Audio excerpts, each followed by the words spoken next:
And here we are at Super Lap Battle 2023, the 5th year of the United States premier time attack event here at the Circuits of the America, Austin, Texas. We're here with our biggest and most packed field, 75 cars, competitors new and old. For those of you who have been with us since the first year, you're going to see faces you remember, you're going to see faces you've never seen.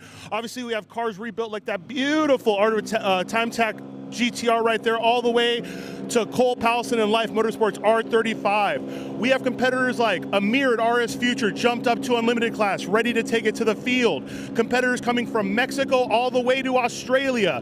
Brett Dickey driving the Project Import S2000. We have a packed field right now with nothing but the premier time attack cars. Not only are you going to be seeing these people on track, we have a packed Grid Life Touring Cup race with 35 competitors, 75 time attack cars, 35 GLTC competitors. This is going to be the most impressive Super Lap battle we have seen to date. And this is all thanks to the competitors here and the people out there watching. I hope you're ready to see a nice packed race. As you can see, we not only have garages completely full, we have nothing but packed competitors here. The crowds are going wild. We have cars that have been built specifically for this event. And for those of you out there watching, I hope you're ready for nothing but an action-packed weekend.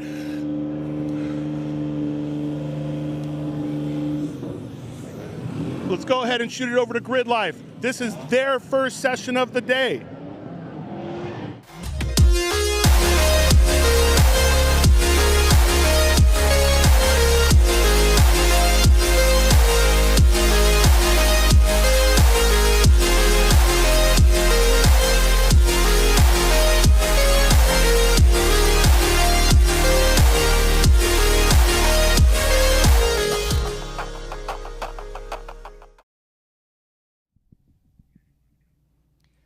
The annual trip to Circuit of the Americas signals the start of a new season for Grid Life Touring Cup. Hi everybody, I'm Kyle Heyer, joined by Adam Jabay for the first round of 8 in the 2023 Grid Life Touring Cup Series. Adam, this is a great racetrack. We always start our season here at COTA with the Super Lap Battle group. Really excited, 31 car field, some new rules changes and things in effect for this season, but I'm sure we're going to continue. Actually, this is your number 5 of great racing for GLTC. Yeah, looking forward to it. This is obviously a gorgeous facility, and very excited to see how the new rules work out. Minor changes all throughout, but largely pretty similar to last year. Should be a good weekend. Some simplifications to the engine table. Again, this is a power-to-weight series where cars are basically set up to run about 12.5 pounds per horsepower. They add percentage modifiers based on their modifications, Adam. You get a great field, Corvettes, 370Zs, S2000s, Honda Civics, front-wheel drive, rear-wheel drive, all-wheel drive, everything in between. I'm really excited for this season, Adam. It's going to be a good one. Yeah, heavier cars get bigger tires, light cars get small ones, and it should be a fun weekend to watch at Circuit of the Americas.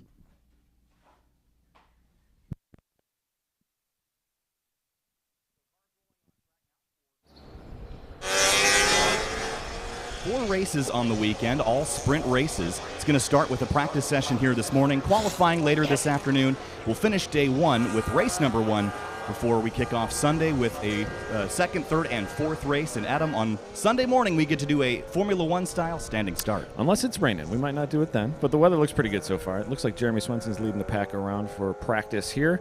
The first of their sessions for the weekend. We'll have practice, qualifying, and race 1 today. So on this 31-car entry list, there are some returning names, some new names. There's a couple of ones that are returning. The lead car in that group, the gold and white Corvette, that is Adam Ulrich. In the number 4, that's a 2001 Chevrolet Corvette. That thing only makes about 228 horsepower in Grid Life Touring Cup rules, but boy, is it pretty, Adam. It looks exactly like the old Corvette C5R. Yeah, he used to race Time Attack with us in the Midwest, and he has converted from a street mod car to a wheel-to-wheel car. Did a full cage build early last year, and this is his 3rd or 4th weekend, I believe, with us. That is Jeremy Swenson on screen, the purple Viking Performance Corvette. New number for Jeremy this season. It's number 3. That was his dad's number, and it was really great to see him shift back to that number. It was a number that he wanted when he joined Grid Life Touring Cup. It's finally become available, and so Jeremy, the 2021 champion, leading the field down through turn number 2 here at COTA. Lap times we're expecting 227, 228-ish around here, Adam? Yep, looks like practice times yesterday for most of the field that did choose to practice pre-event was around last year's times, pretty similar, give or take about half a second. One of the new drivers in the field, that's 79 BMW M3. That's Corey Mitchell, who's starting his first weekend of Grid Life Touring Cup racing here this weekend. Corey hails out of Killeen, Texas, so he's a local guy here this weekend. And this is, I think, one of his first wheel-to-wheel races in a while, but he races with NASA, comes from that side of the world. He'll be racing with GLTC here this weekend. To his left is the 777. That's Mike McGinnis, who's got a 2001 Subaru Impreza, which is an all-wheel drive car. There are 2 of those in the field, Adam. We don't really see a lot of all-wheel drive, but if it rains this weekend, those Imprezas are going to be right up towards the front. And Mike's car is unique in that world, even with a naturally aspirated 6-cylinder, and he has a cast-off rally sequential box. He's one of the few taking the sequential penalty, which I believe is what, 5% extra weight. 5% extra weight. Matt Waldbaum in the ASM number 90. He's got 2 wins in Grid Life Touring Cup. One back at Mid-Ohio Sports Car Course last August. The next at the season finale, race number 4, Hartland Park. Got his 2nd win there. Looking for another one here this season. He recently moved to Texas, so this is a home track for him now. As we have a look at James Houghton at Unit 2, K-Tune number 41, Acura TSX. This car has changed a little bit over the years, Adam, but when it's running, it's really, really fast. Yeah, he had a lot of electrical gremlins last year. One of them contributed, I believe, to a faulty fuel injector and an explosion here at this event. He hails from Kitchener, Ontario, I believe. Long drive for James and crew. Yeah, long drive. He's set to do the entire season, all 8 rounds of GLTC this season. Carolina Motorsports Park is next up on the list. Then we head to Watkins Glen in upstate New York. Gingerman Raceway, we head to Road America after that, then Mid-Ohio, Lime Rock, and we'll finish things out in WeatherTech Raceway Laguna Seca in October. So a really fun season with a lot of great racetracks on the calendar. And we'll see Jackson Jensen there being chased by the BMW, and Jackson's in his 2nd year, I believe, of Touring Cup. He used to run Club TR Time Attack with Grid Life, which is kind of streetcar based. He had an S2000 back in the day, and gorgeous prep on that C6 Corvette. That car, I think, made over 500 horsepower on a dyno before it was detuned for GLTC. Yeah. So one of the examples of the power-to-weight formula working here. Here's another great example. That black Scion FRS at the front of that 3-car pack. It's not a Scion FRS underneath. It's got a 5.3-liter V8, something big under there. Yeah, that's actually Jackson, who we just talked about. That's his dad, Eric, and he's joined us. This is his 3rd season now. Gorgeous build. It's got a dog box out of like a NASCAR, a G-Force dog box. Sounds wild on the dyno. Must have a 1-inch clutch because he can barely get that thing going from a roll, or from a start. But it is a really cool build by the G-Speed guys out of Texas as well, same as Jackson's car. And the BMW that we saw chasing younger Jackson, that was Lawson Crane, another new driver to GLTC. The 137 car, Lawson hails out of Houston, Texas, so not a far trip for him necessarily as far as the season goes. Good look at Michael Heatlow in the 224 Nissan 350Z, and then there's, again, Swenson, Eric Jensen in the 184, Zach Lavoie, the Bestest Driver of the Year award winner from Heartland last season, and Joel Morrison, a late entry for this round, but there he is in that bright green S2000. You will not have trouble missing it on the track because of how loud it is visually and audio-wise. That thing is crazy J-powered V6 S2000. Yesterday, he had issues on the dyno. We had him on the dyno about 9 o'clock last night, and a spark plug had completely disintegrated. He couldn't get 2 of them out. It's a junkyard motor, so cheap motor. But they did get it running pretty well. Swapped some spark plugs, some coils, I believe, and some tune work last night. We had him on the dyno until about 9:30. Another new driver here with us this weekend. This is Haley Myers, who is making her first wheel-wheel racing start with us here this weekend in Grid Life Touring Cup. Haley driving that number 101 Nissan 350Z. She hails out of Manchester, England. She was really excited, but also kind of nervous about running in GLTC. She's been keeping an eye on this series, and Adam, from the outside, it can be pretty intimidating based on the competition level, but the experience here is supposed to be fun, and that was something that was reiterated in the rookie meetings last night. Was this is all for fun. Yeah. There's not really, I mean, you're racing against very talented people here, but it's not that intimidating to be in this group. Yeah, we try to race for the racing, and we really, in drivers meetings, we stress that you're here for a good time, and let's try to help everybody in our field have the best possible weekend ever, get everybody with their heads on straight, and so far in practice, it looks like they're doing pretty well. Jeremy Swenson had jumped to the top of the board for a moment, but then Eric Jensen did one better, up about 100th or 900ths of a second with a 2:31.174 is Eric Jensen's best time. You see times coming up on the board now, and this is, again, for a lot of drivers, the first laps they've done this year on these builds. A lot are refreshed, a lot are new. There's Haley Myers with a problem. I think that's at turn number 1. She's pulled off the course, but an issue for her. hopefully she can get that car going again. She is off track, but she's not in the best place for her, not in the worst place. Hopefully the car is in one piece.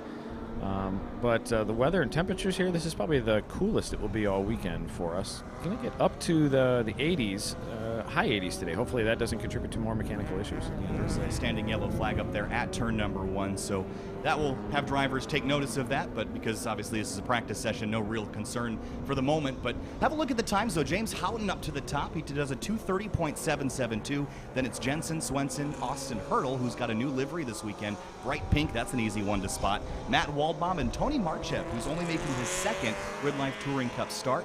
The last start was at the season finale at Heartland Motorsports Park in October, and they did an engine swap in that car overnight there because of an issue they had. So that was with help from the Myriad Motorsports team. Yeah, and ASM also providing the engine to them. So the team's all coming together to get Tony his first weekend with Touring Cup last year. This is his second weekend. He was on the dyno last night, chucked a water belt, or a serpentine belt, and the water pump wasn't spinning because the alternator bolts came out. So he fought a few more gremlins before his second weekend, but looked like the car was in good shape once we got it back together last night on the dyno till, but he was the one on before Joel, so it was a late night. Some more new builds in the shot there. That black Corvette, that's Matan Rosenberg in the 484. I don't think I've ever seen so much talent in a young driver here in Grid Life Touring Cup. 18 years old, ran an NA generation Mazda Miata last season and drove that thing to a handful of top 10 finishes.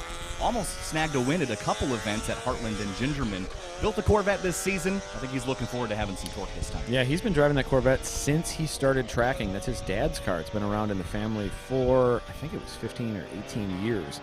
And he was very excited at our pit race event last year to be driving this in Touring Cup most of the season. He does still have the Ecotec powered Miata, though, I believe. He does, and there's another black Corvette. That one's the number 7, Luke McGrew.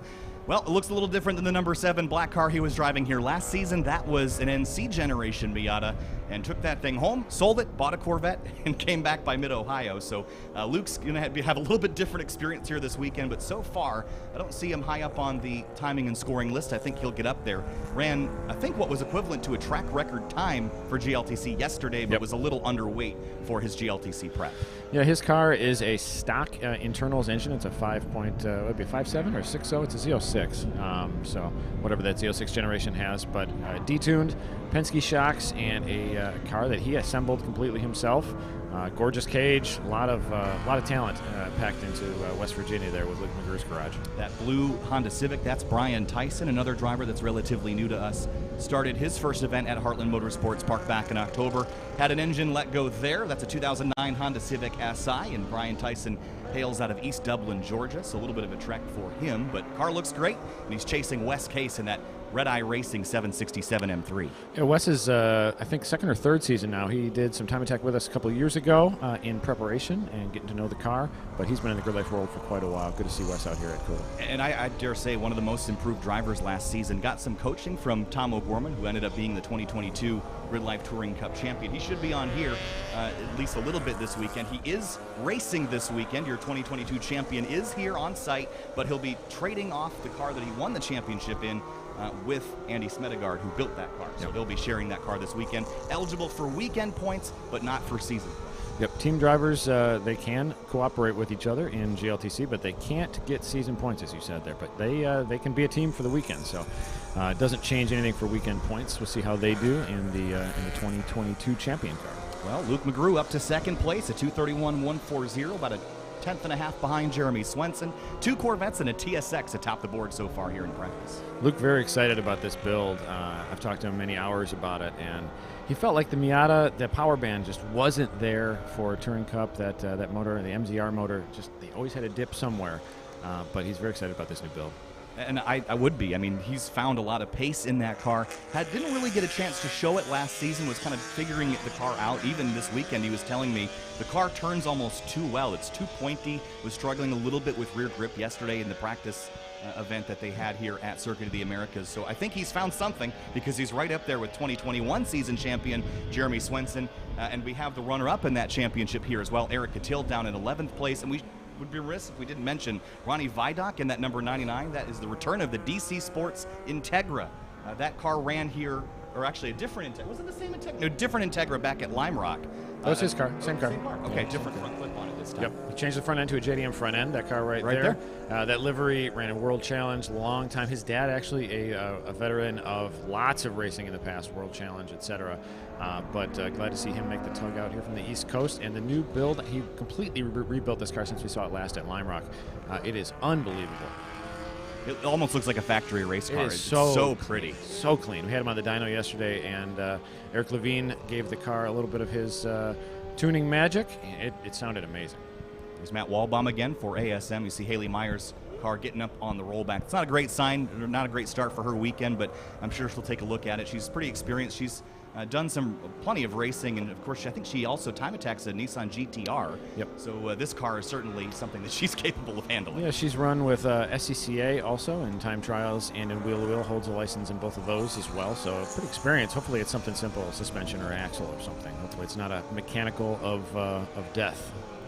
Luke McGrew in the shot. There's Lawson Crane, and then Jackson Jensen once again. Jackson Jensen in 14th right now. Father Eric up in P4.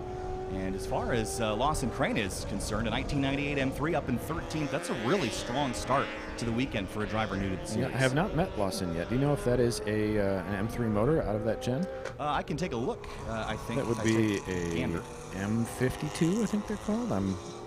My BMW knowledge isn't 100%, but he's taken the S54 penalty. So he's got an E46 M3 motor, and that very common swap in the E36. Lawson's car makes about 220 horsepower, at least that's what he claims. As the checkered flag falls here in practice, drivers can complete their laps here. But Eric Catil jumps up to 7th place, and Eric has also made some significant changes to that 1992 Honda Civic. Big old fender flares in the front to fit massive tires. It looks so cool. It really does. It really does. It's a reluctant mod on his side, but and aero disc rear wheels, man, it's so really cool. Turned out amazing. It's got really period correct 90s vibes to it, and amazing build. The hybrid team out here with him. They came up from. They hail from Louisiana, so good to see those guys again. We didn't see them in the fall last year, so they followed him around a lot in 2021 as well. So. Always good stuff. Got support from that crew, the hybrid racing team. Jeremy Swenson, Luke McGrew, James Houghton, Eric Jensen, Austin Hurdle, your top 5 here in practice. Then it's Matt Waldbaum, Eric Catil, Tony Marchev, Gary Wimble, and Zach Lavoie, the rest of your top 10. Pretty good spread of cars in there. There's some V6s, there's some V8s, and there's some 4-cylinders all inside the top 10 after just one practice session. Adam, I think this shows, this is a track that is strong for the high horsepower cars. We know that. This is kind of the horses for courses weekend of the season, but it's promising to see with these changes that we've got in the rules for 2023 that in the top 10 there's still an incredible spread of different power represented. Yeah, largely a 2022 GLTC car could be a 2023 GLTC car. The changes that we talk about really are more to give drivers more options to build the car that they want, or to really sort out a chassis that isn't the most ideal chassis for grip driving. So there's definitely stagger changes in tires and some minor modifications to weight percentage modifiers, etc. But yeah, good to see the top 15 also within just a few seconds there, just in practice. So this is a big track too, so it's very easy to have a lot of gap between your cars at the moment. Carl Hurdle is here. We just saw them from the drone shot. Carl with the HMA team. He's brought a TC car. Not a GLTC car, one from the SRO group, and that car is detuned about 100 horsepower. So he's running 23rd right now. Lena Chin, we also saw, the 917 S2000. That's out of the ASM camp. Lena's run an event with us before, but largely new to GLTC, and she's doing a great job. Yeah, she ran her old Prelude at AMP last year. Really enjoyed the series, I guess. Followed the ASM camp around all year last year. Kind of helped and worked crew with them. So good to see Lena out here with us, but great to see her on track again. And looking down the rest of the order for the new drivers that are here with us this weekend, Adam Wood in 24th. He's got another one of those Subaru Imprezas. That one's a white one. P24 for him. There's a good look at Tyler Starr, number 36, another local driver. That is a K-Swap Subaru BRZ. And Adam, I subscribe to that platform. That car is so pretty too. He bought it as a crashed race car and repainted it the Honda Championship white as well. So the car is unbelievably nice inside too. P21 for Tyler in session number 1 of the weekend. Practice is complete. Drivers working their way back around to the pits. They're going to look at their data and get ready for qualifying, which will happen a little bit later today, Adam. But promising practice, just one issue for, of course, Haley Myers. Hopefully she gets that fixed. We'll update you in qualifying. 26 cars took times here in practice. There are 31 on the entry list, so a couple drivers didn't get out there, but I'm sure they will be. One of them we know is the 212 ASM car, and that car we know is very capable, and they'll just jump straight into qualifying. Yeah, I want to thank SLB for having us back out here. Great to be a support series for them, and look at this gorgeous drone shot of Circuit of the Americas. It's a great racetrack built in 2012 for the Formula One U.S. Grand Prix. And of course, I think it actually races really well for Grid Life Touring Cup. It does trend to be a little bit of a better track for those that have a bit more power. But again, power to weight. You're balanced here a little bit, Adam. And there's a great balance of schedule that we've got this season. Here's a look at the schedule for the rest of the day. And it looks like next up, we've got some Time Attack for Super Lap Battle at 8:20. Time Attack Session 1, Adam. We'll pass that along to the Super Lap Battle guys here in a moment.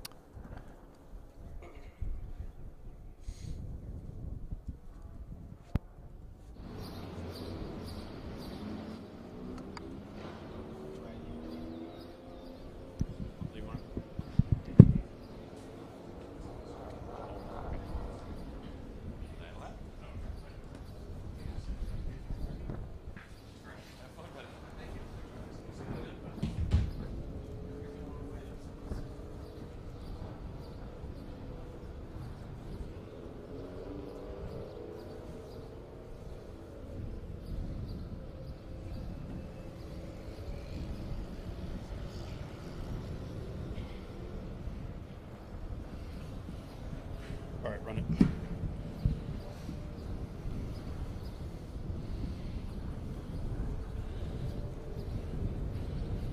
That was an exciting practice session for Grid Life Touring Cup. It's great to see them out here, great to see their field continually growing. They're going to put on an amazing race here today. So we're going to go ahead and start with the very first session of Time Attack here at Super Lap Battle. The Grid Life Touring Cup cars are coming in, getting back to their pits, and our drivers are out getting gridded up.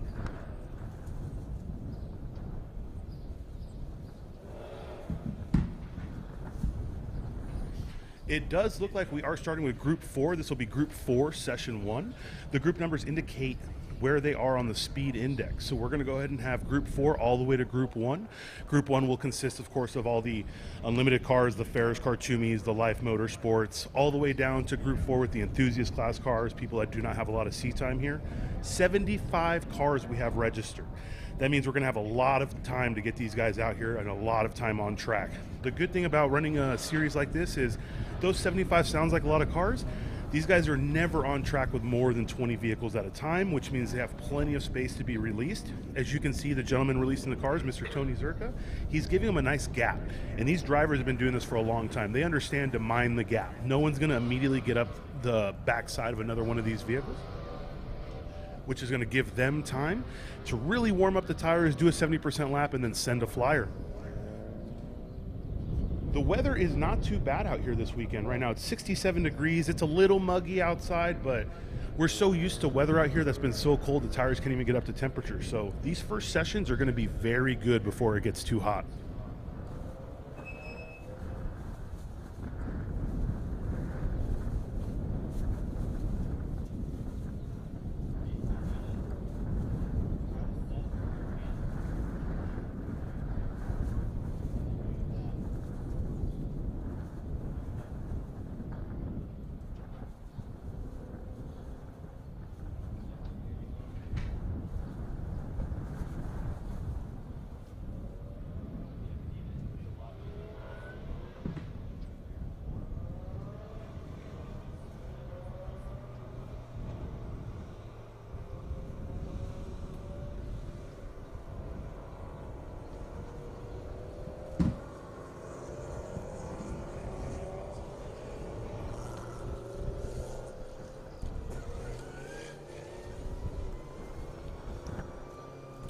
Here we have the drivers getting warmed up on their warm-up laps. As you can see, no one is really sending it full tilt here. For the most part, everyone knows that Time Attack cars are set up to be a little bit more extreme. They're not out here to do complete 20-minute sessions. They want to go out here, they want to set a couple flyers, and they want to come back in. That right there is Dr. Medina. That vehicle actually has gone from Mexico to Canada back to Texas. He is a Mexican driver. He is from Mexico, but he took that car up north to Canada to have the aerodynamics done and have a few things built. It's great to see him go the entire gamut to make it back here and really try to set a competitive lap.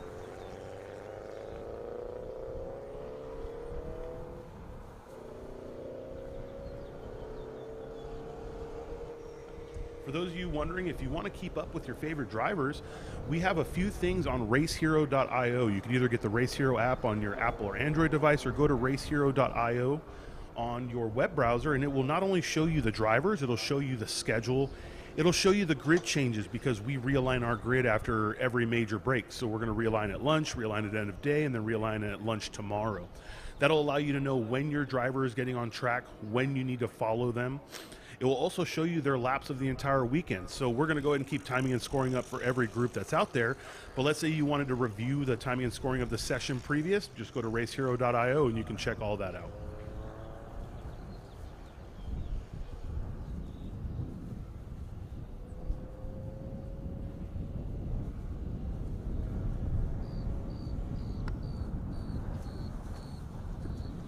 And here we go, Mr. Greg Formosa starting his first flyer. He is a time attack winner here at Super Lap Battle USA in his Evolution 10.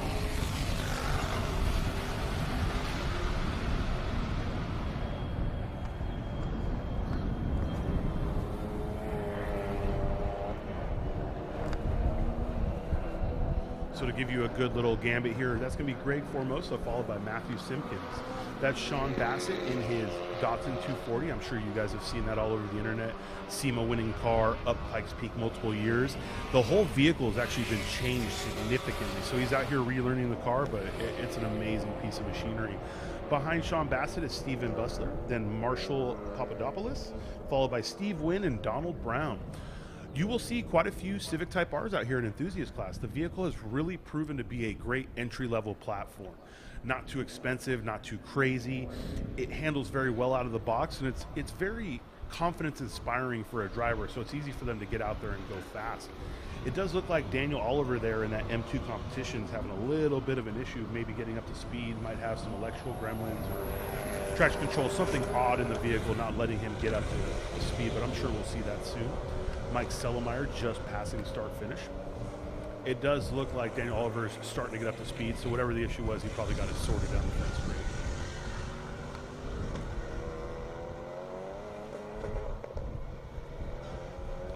We did have Matthew Simpkins pass Gregory Formosa. Not a common thing you see in time attack, but it's pretty simple. If the guy in front of you makes a mistake or he slows down, you're not going to compromise your lap. So it does look like Greg got a little sideways going onto the back straight. Mr. Simpkins may have just gotten a better run off of it, and he didn't want to hurt his lap, so he went around.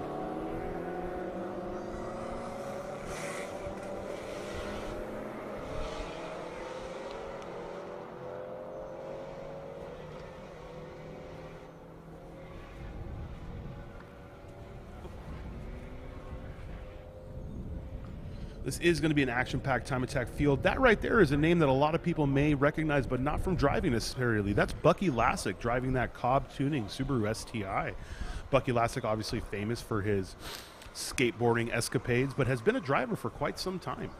We have seen that from quite a few people. Everyone has seen Travis Pastrana on Hoonigan, but it's not just Bucky, it's Travis. A lot of these extreme sports guys love driving cars on track. It's another way to get that adrenaline packing, you know? It's another way to get the high that they used to from being so aggressive in the sports they used to have. So Matthew Simpkins did set the first lap of the event at a 2:32.191. Sean Bassett right behind it at 2:39, and Stephen Bustler at 2:40. Lap times are coming out. I'll give you a quick little glimpse here in case you were wondering what these colors were next to the names. So the blue is actually going to be a limited class car. The yellow is enthusiast. The white is Pro Comp. Now, Pro Comp being a class a lot of people aren't sure about. I get the most questions about that. Pro Comp is a class for people who have built a vehicle that is outside any time attack rule set. It wasn't a VIN vehicle. It isn't something that would ever fit within a time attack class or could fit within a time attack class. That 240Z being a tube chassis LS car with a 240Z body obviously would not fit in any time attack classes. So that would be why. You're going to see a couple of prototype cars out here too also competing in Pro Comp. So that way you understand what these colors are based. Black is unlimited, green is street.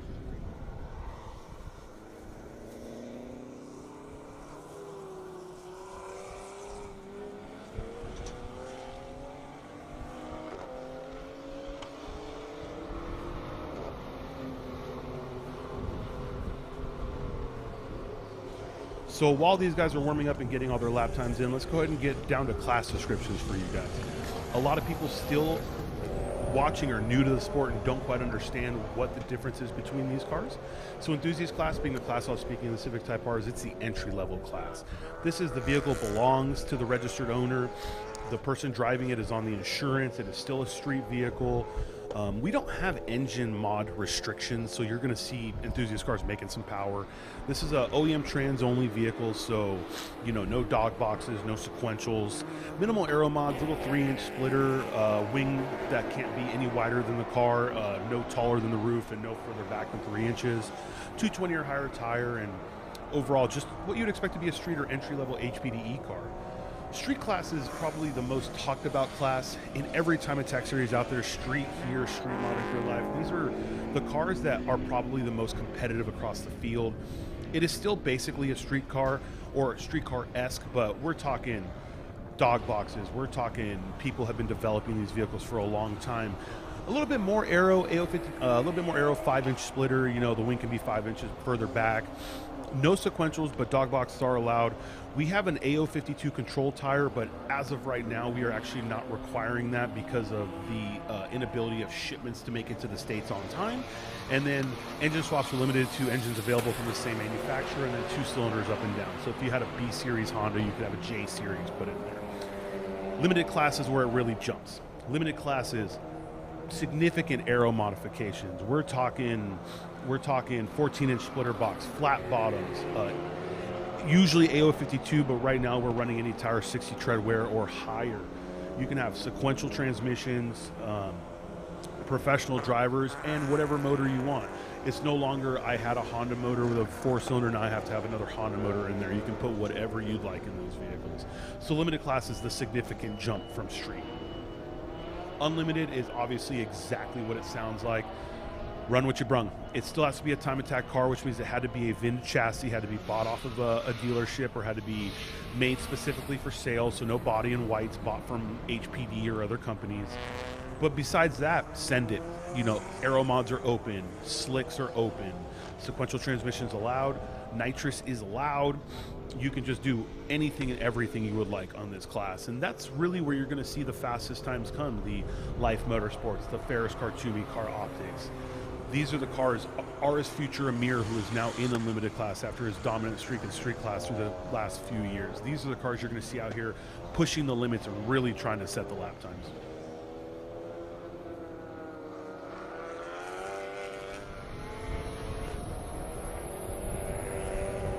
Pro Comp is exactly what we talked about out there. Tube chassis, kit cars, factory prep race cars, things like body and whites, things like Norma prototypes, things like Porsche Cup cars. It's just as open as unlimited class, but because of this, you also have to have unlimited class safety. So that's the one thing a lot of people miss. It's not just having the unlimited class openings. You have to have the proper safety. You have to have all of that. So it does look like we have a vehicle pulling off right now. We have a Type R, possible engine issue, possible overheating issue, but he did the right thing. The second it started to make any fuss, he got right off track, which is the correct thing to do out here.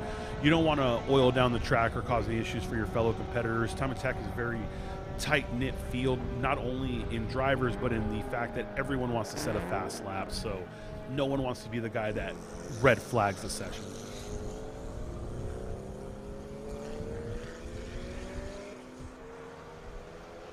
That right there is car 886, Marshall Papadopoulos.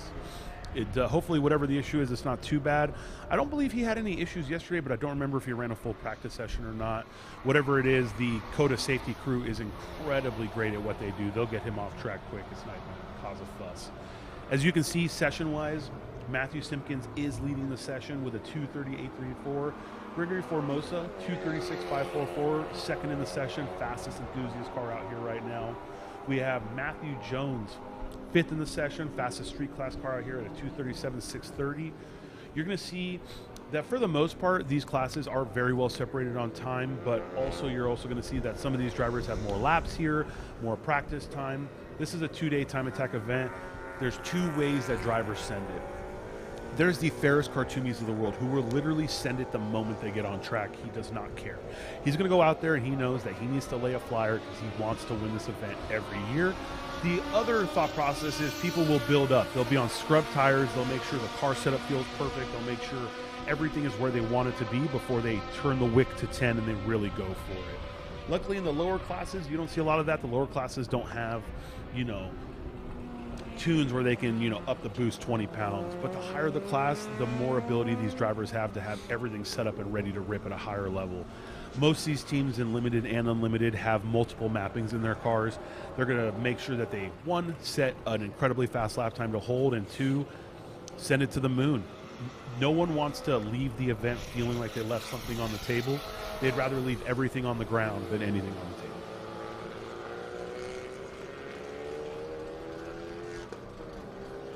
That is absolutely a fan favorite car right there, the Spoon Sports Acura Honda Accord Euro R.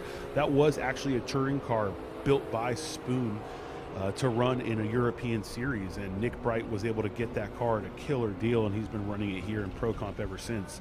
Another Pro Comp car was a factory-built race car, no VIN. It was built specifically to race. So obviously it was built to race a spec series. He's done a little bit of work to it, but it's just incredible to see that car on track. He does have a co-driver this weekend.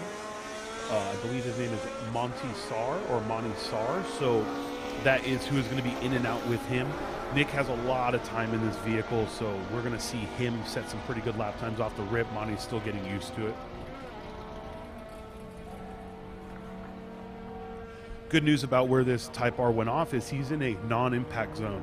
What that means is he's not somewhere where a driver is going to lose it and go off and hit him, so they can do a hot tow, get him off track in a safer area and just call it a day. That way the session doesn't have to be stopped. There may be a local yellow right there, which will slow him down a little bit, but that's the best part about it. No red flags, no stopping everyone, no one losing the entire session over it.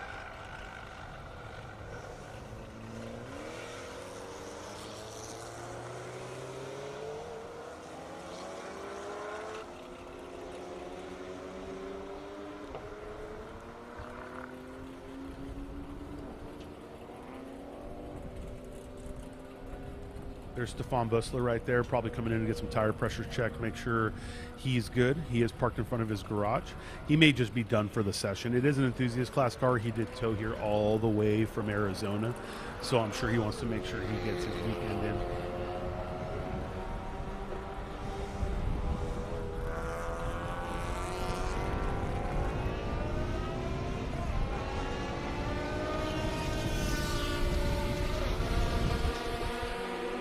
There it is. We have track safety doing a hot tow, so all the competitors dialing it back. This is not an actual wheel-to-wheel event right now. There is no reason to be pushing hard around a safety vehicle.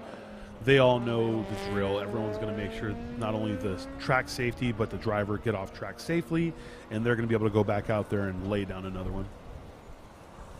It is nice to be at a facility like this with such incredibly talented safety personnel to be able to just get it in, get it out there.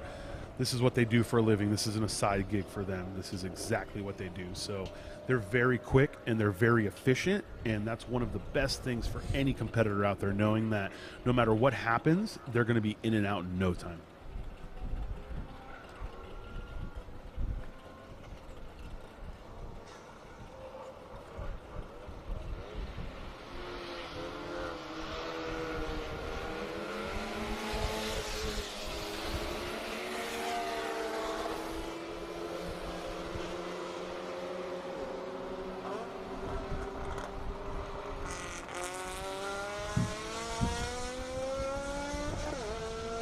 The car did do a great lap, though, before some issue happened, though. A 2:37 on his first lap, enthusiast class, that's definitely moving. For a time delta to understand, the fastest lap ever sent at one of our events by an unlimited class car is in the 2:03 range. So 203 is going to be what Ferris is going to try to beat. That's his lap record. Then you go all the way to enthusiast class where they're in the high 230s, mid 230s. So our entire series is covered at the highest level from the very, very bottom of a 2 minute at a 203 all the way to a 235-ish. So doing a 237 on your first lap with really no time out there yet, that's a really good lap.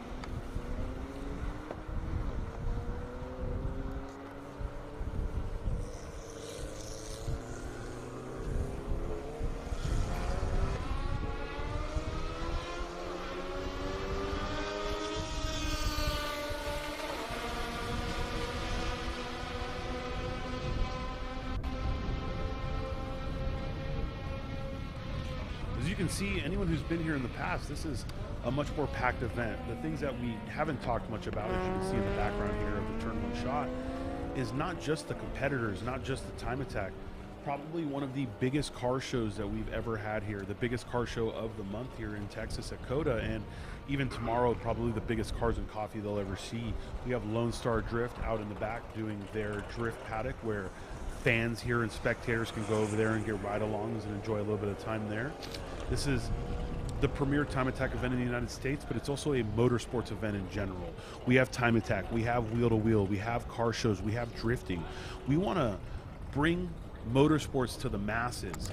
No more of this niche here, a little bit there. We want everyone to be able to enjoy themselves at these events. And as this event grows every year, thanks to the fans, thanks to the competitors, thanks to you guys watching, it's just gotten bigger and better. There's really no better feeling for all of us than seeing the fans out here, sparking the joy in someone new. All of these drivers out here at one point were that fan, somebody going, man, I would love to be out there, and sparking that in somebody, even if it's just 1 out of every 100 people, is worth every dollar.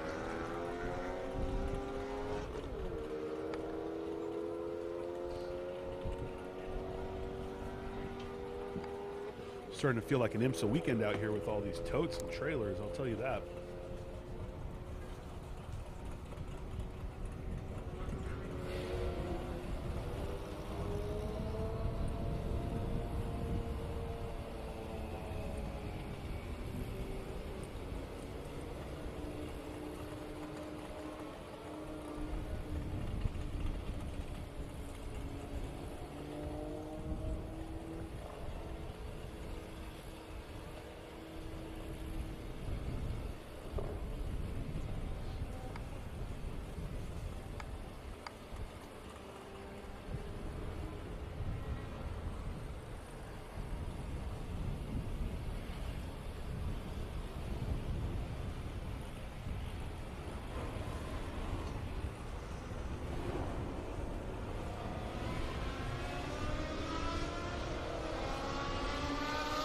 This is Checker Flaggers Group 4, Session 1. These are the times set in the very first flyer. This is Mr. Simpkins at a 2:38.34, setting the fastest lap of this session. Mr. Hammerschmidt caught up at a 2:33.995. He was a little further down in the beginning, but it looked like he was getting in. I think the only issue we had in this entire run group was Mr. Papadopoulos with his Type R that had a little off. He was towed back in. We'll try to get a little bit of info from his team, see if whatever the issue is, it's repairable.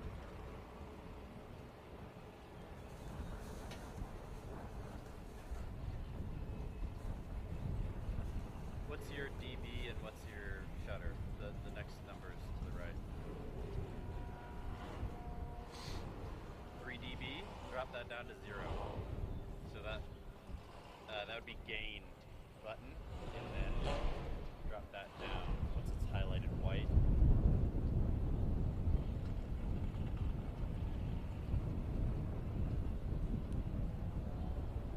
And then the next number over is at 100.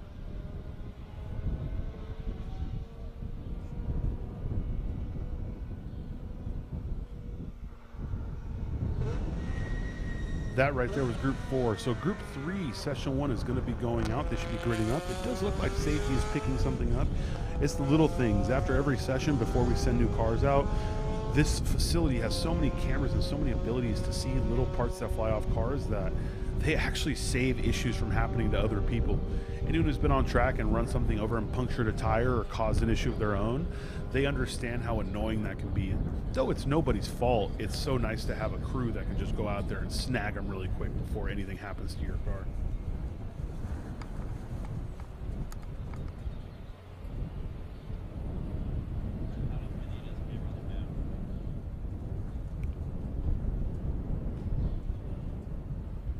That is Group 3 lining up for their first session of the weekend. Group 3 is going to have a few new faces and some old faces. I believe it's going to be let out. Let me take a look here before I speak again, if I'm not mistaken, by Jonathan Wheeler, but he did have a small issue in practice.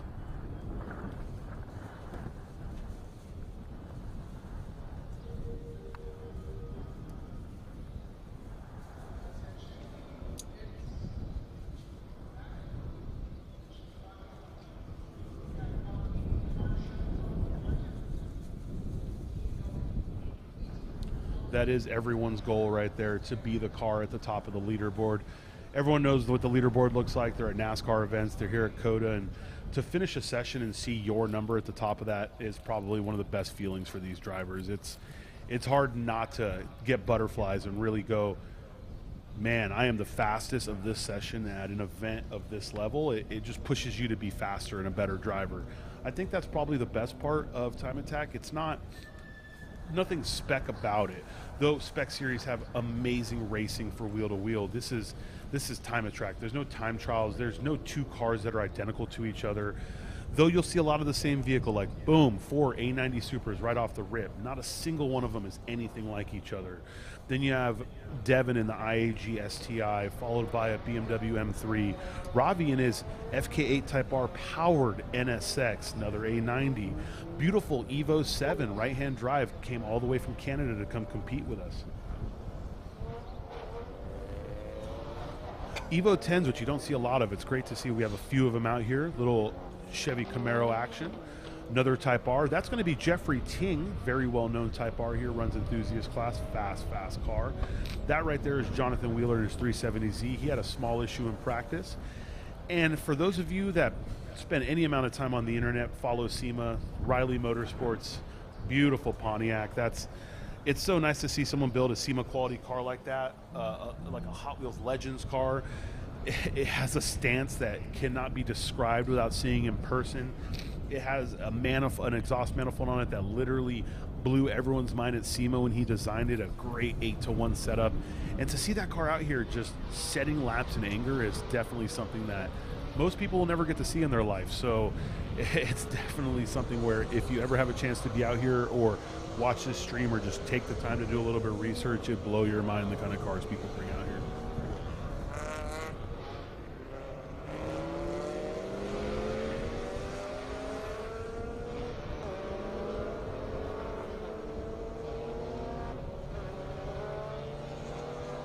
Doesn't sound too bad either.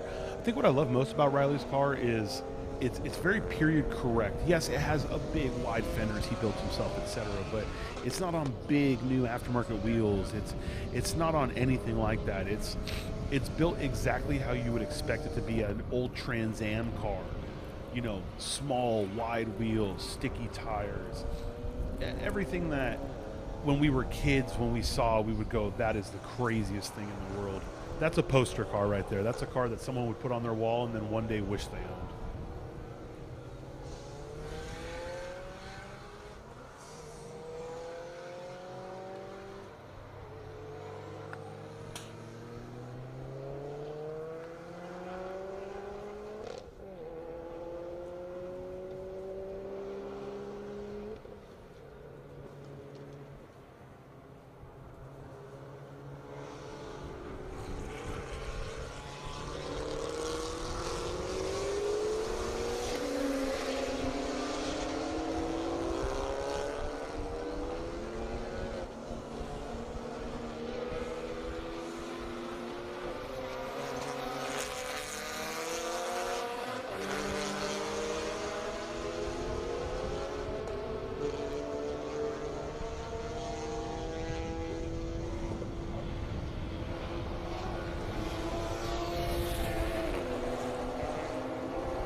Here we are, drivers setting their laps in anger.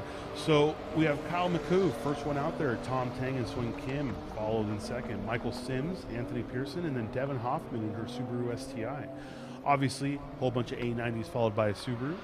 The car I can talk to you about right now would be Devin Hoffman's, an entirely new setup. Car is flying right now.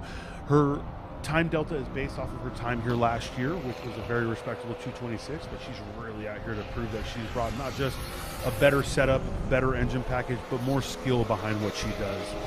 There's Ravi in his very mildly built limited class NSX. Coolest part about that car is they developed parts on that car.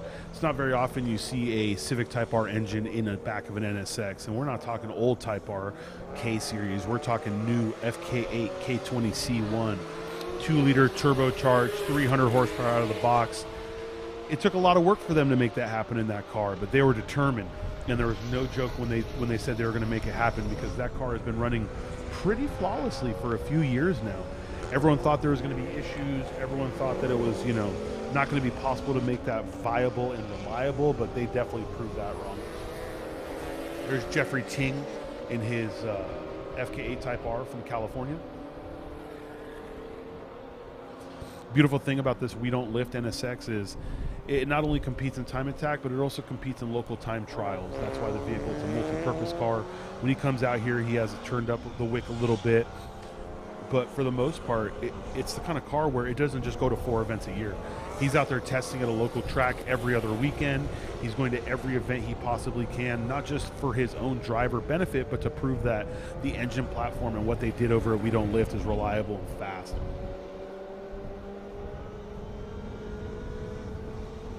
And right off the go, a 224.560 for Kyle McCoo in his first lap of the session. Already faster than the last run group. These groups, the timing delta, everything has been set very well. That looks like the Art of Attack M4, a beautiful fan favorite car. 236 for Sing Kim. We do have a local yellow somewhere.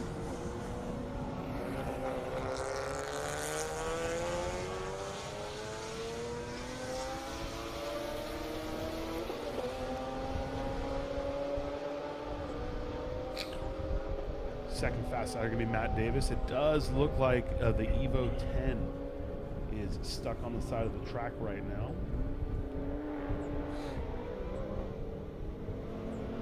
He is in kind of an impact zone, so you'll see drivers slowing down through turn 1. Not sure if he has a mechanical or a chassis issue, but it does look like he's holding the car there with the brakes. Hopefully we can get safety out there quickly, get him off track so the drivers can keep going.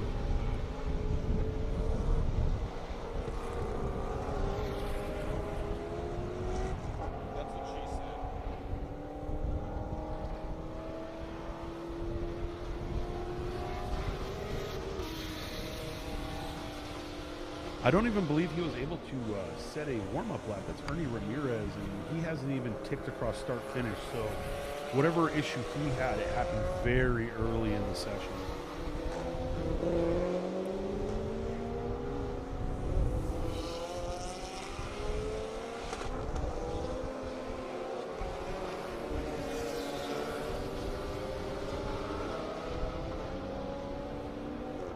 Jonathan Wheeler tick and start finished at 230.226.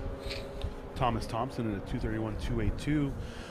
Jonathan Wheeler got lucky. We all thought he had a motor let go down the front straight yesterday. It turns out a small pinhole leak happened in one of his oil cooler lines. It looks like it was punctured by a piece of debris.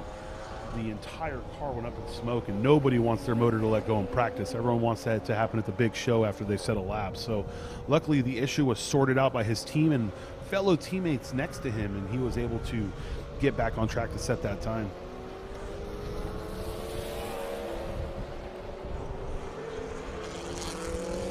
There we go. Riley finally setting a lap time. He was kind of slow around the back, but he had a few small suspension issues yesterday in practice. So first lap out there at 2:45, still getting used to the car. Looks like Joshua Perkins finally got out on track. He was able to start a flyer, see what kind of lap time he set in the class.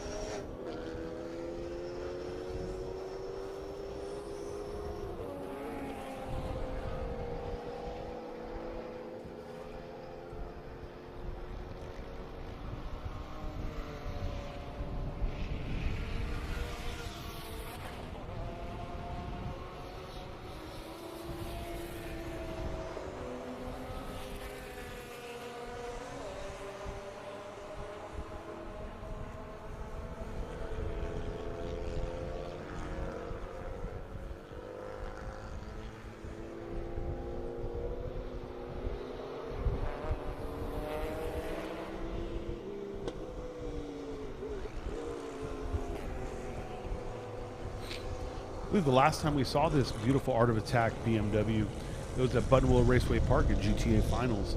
They're having some traction control issues, something to do with the electronics, possibly from removing the factory steering wheel. Sadly enough, the problem you run into when you build new cars in the Time Attack cars are unforeseen issues. There's always the give and take of, do I build an older proven chassis or do I build something new that has the potential to be an amazing chassis? And with that BMW, they had obviously put an aftermarket wheel in it, gone through the entire gamut of safety, and found out that they were incapable of turning the traction control to the proper setting because that button is on the steering wheel, which kind of left the car in a perpetual drift mode, which made it very difficult to drive. So they did, most of the event, but ended up loading up and leaving because they just couldn't improve their lap time. I'm sure they have that completely sorted out. You're not going to come all the way to Texas with an issue like that. So I'm sure we're going to see some fast lap times out of them. But that car is a constant vehicle in development, and it's great to see them continuously push the limit with it. The cars that people have the most issues with are the cars that end up being some of the fastest. You see a lot of 890 Supers out here, but in the beginning, all the Supers were having issues in Time Attack. They were going into limp modes, they were having traction control issues, and if it weren't for the people putting the time and effort to develop the cars, the Jackie Dings, the AMS Performance, all these people who stuck with the chassis right off the rip, you wouldn't see all these cars out here, because thanks to them, we were actually able to get all of that sorted, so tuners and aftermarket companies can get rid of these issues and make the car more competitive as it sits. These older tried and true chassis that everyone talks about are only tried and true because people have put the time and effort into them. So there's always going to be the argument of new versus old, this versus that. Do I build an older 370Z that's proven but possibly isn't what you're looking for, or do I put the time and effort into a newer car and possibly have some issues over a few seasons but finally get the car all set up? Does look like Devin Hoffman just went around start finish to set another flyer. She set a cool down lap after her first one, so she wanted to get a little bit of heat out of those tires, possibly get some heat out of the brakes, get a gap for herself, and see if she can lay down a faster lap.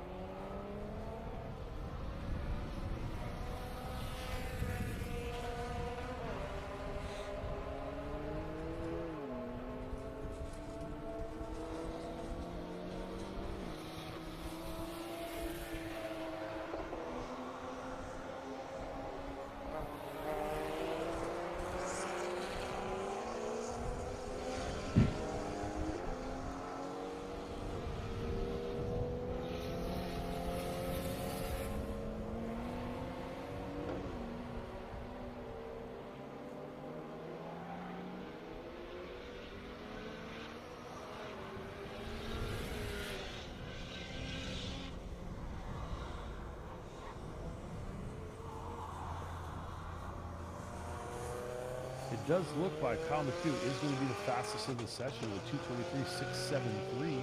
Still got a good 4 or 5 minutes left, but to see Nick Hayes, the second fastest at a 2:24 after all the issues they've had with that BMW, it tells you they've really sorted it out. They're probably on scrub tires. They wanted to go out there and make sure it was ready to go. Very few competitors only show up with one set of tires out here, so we're definitely going to see him out there setting faster lap times. This is still session 1 of the weekend. The weather's not looking too bad. It's 68 degrees outside right now, but it is a little muggy. Cloud cover is still out there. We don't believe we're going to see any rain for the rest of this weekend. We're supposed to have a little bit on Friday, but it never came. More than anything, I think the bigger fear is whether or not the sun's going to come up and overheat the track or not. If we can trust the weatherman, it does look like the first few sessions are going to be incredible. Sun's going to be out around noon. It's going to be warmest around 4 or 5 p.m., so the final sessions of the day are going to be pretty rough. But these first few sessions are going to be strong. Everyone's going to want to set a fast lap time before lunch.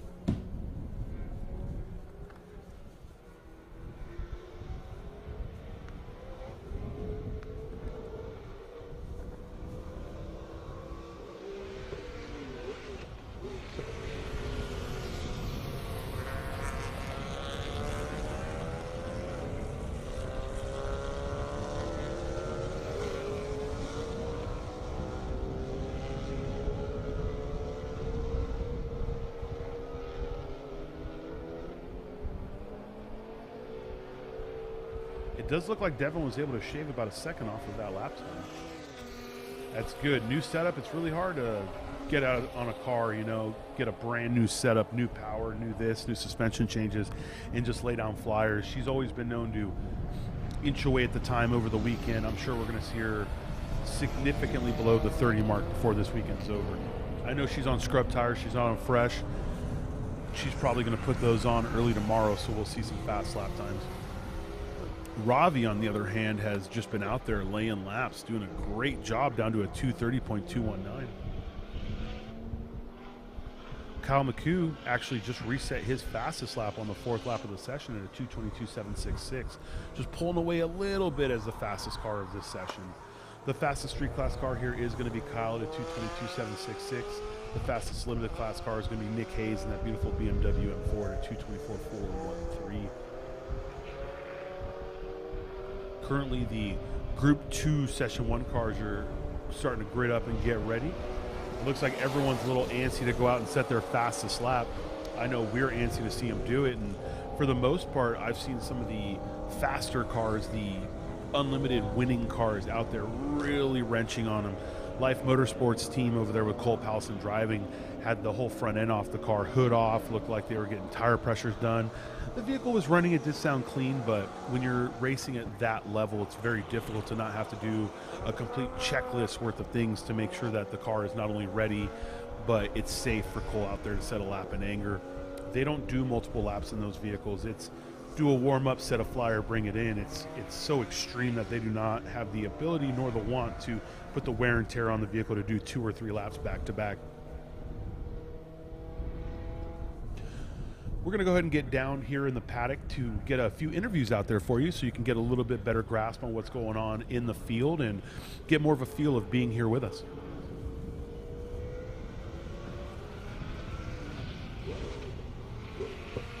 Alrighty, folks, great competition. You never know what shows up at the Circuit of the Americas. My buddy Rafa Martinez, welcome. He's brought the Rafa Club Racing FinSpeed entry here. This is one of 16 cars that you're going to see, the 720S GT3X. Fantastic car, one of 16. Buddy, thanks for bringing this. Oh yeah, really excited. It's an awesome toy. It's essentially an unrestricted GT3 car. Fastest car McLaren's built outside of like the F1 program.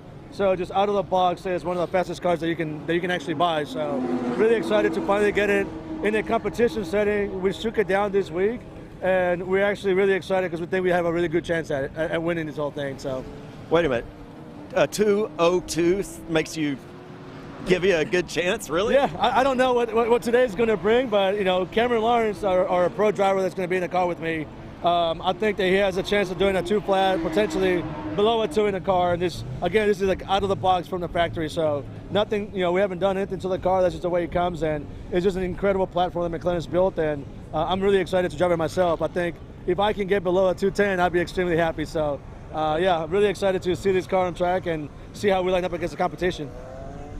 All righty. Cameron Lawrence, be the ace in the hole with you. Good luck, Raphael. Have a great time. We'll be watching. Thank you. I appreciate it. Thank you, Les. That is such a beautiful McLaren. I'm blessed with the fact that I help do tech at these events. We do so much here for the competition. So before I was up here in the tower today, I was able to see all of these cars up close and personal. And I got to say, that is one beautiful piece of machinery. And we can't wait to see them go out there and set a lap. We're going to make sure to get you as many of these interviews out here with these competitors, these drivers, these cars as possible, because wow, that is facing the wrong direction. It does look like he's trying to restart the vehicle. As you can see, a little frantic with his hands. Looks like he maybe locked it up, spun it around into the braking zone, but he is absolutely facing oncoming traffic. So whatever issue that is, they're going to want him out of the way ASAP. It also looks like his gas door is open, so possibly frantic with the hands, or maybe the G-forces of the spin just popped it open. This is going to be 15 minutes into the session. So we're coming pretty close to having to end this session anyways. This may be the end for us.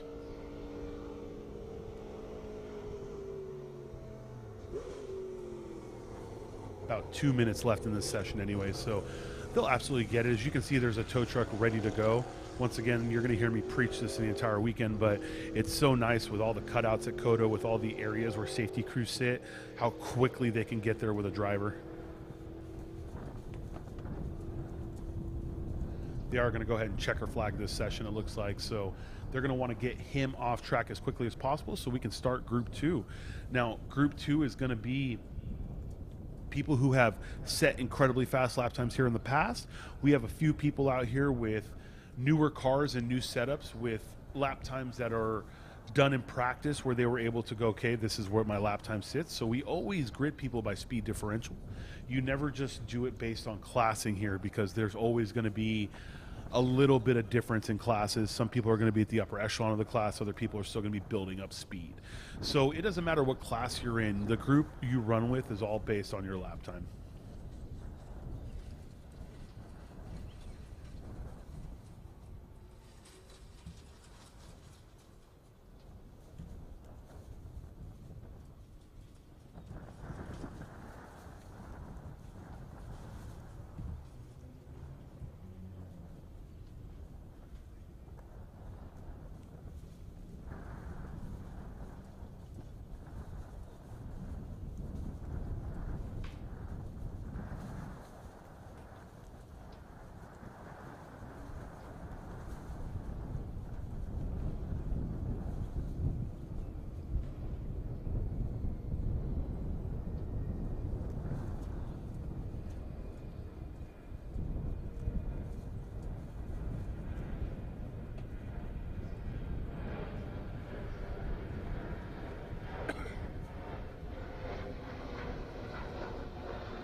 I wonder if they're just having an electronic issue, because it looked like the vehicle just refused to want to start. These obviously are newer vehicles, push button cars. It could be a million things causing the car not to want to start, but the biggest concern is how he got the thing backwards. Looks like we're going to try and get him a quick tow out there. It is faster than trying to flatbed the vehicle. If a flatbed has to come out, it almost guarantees 5 to 10 minutes of time down the drain, where we really want to get these cars on and off to get the next session started ASAP.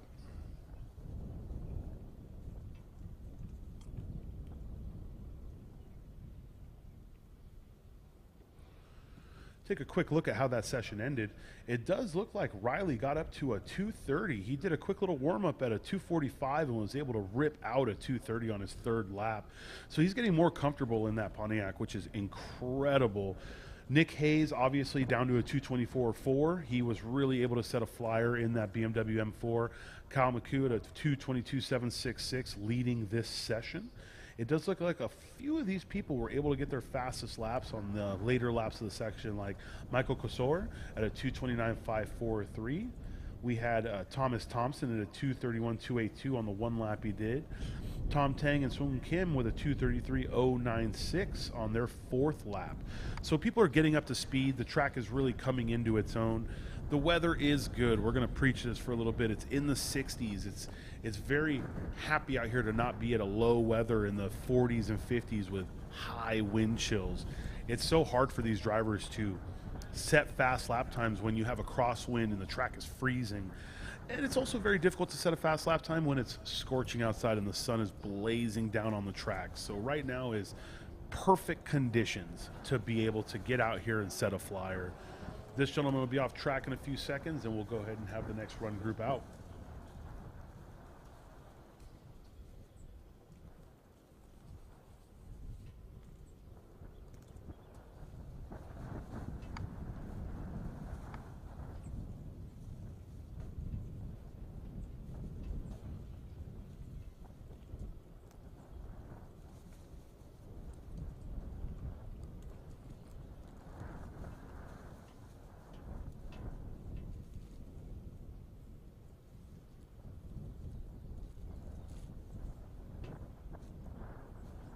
This is the schedule for today, in case you were wondering how it was going to play out. You opened up with GLTC practice. We saw them out there really starting to lay down some lap times, getting ready for their qualifying. All time attack sessions will go till 9:55. Then we'll jump back to GLTC qualifying itself at 10 a.m. for 20 minutes. We'll be back in the second group of time attack sessions before lunch. It'll be 10:25 to 12. And we'll be ready to go ahead and get out there for session 2 of all the groups. GLTC qualifying 10 to 10:20. They're going to get ready for their races. So these drivers are just like these time attack drivers. They don't have much time. They have to go out there, they have to set a lap time, and that's going to be how they grid up.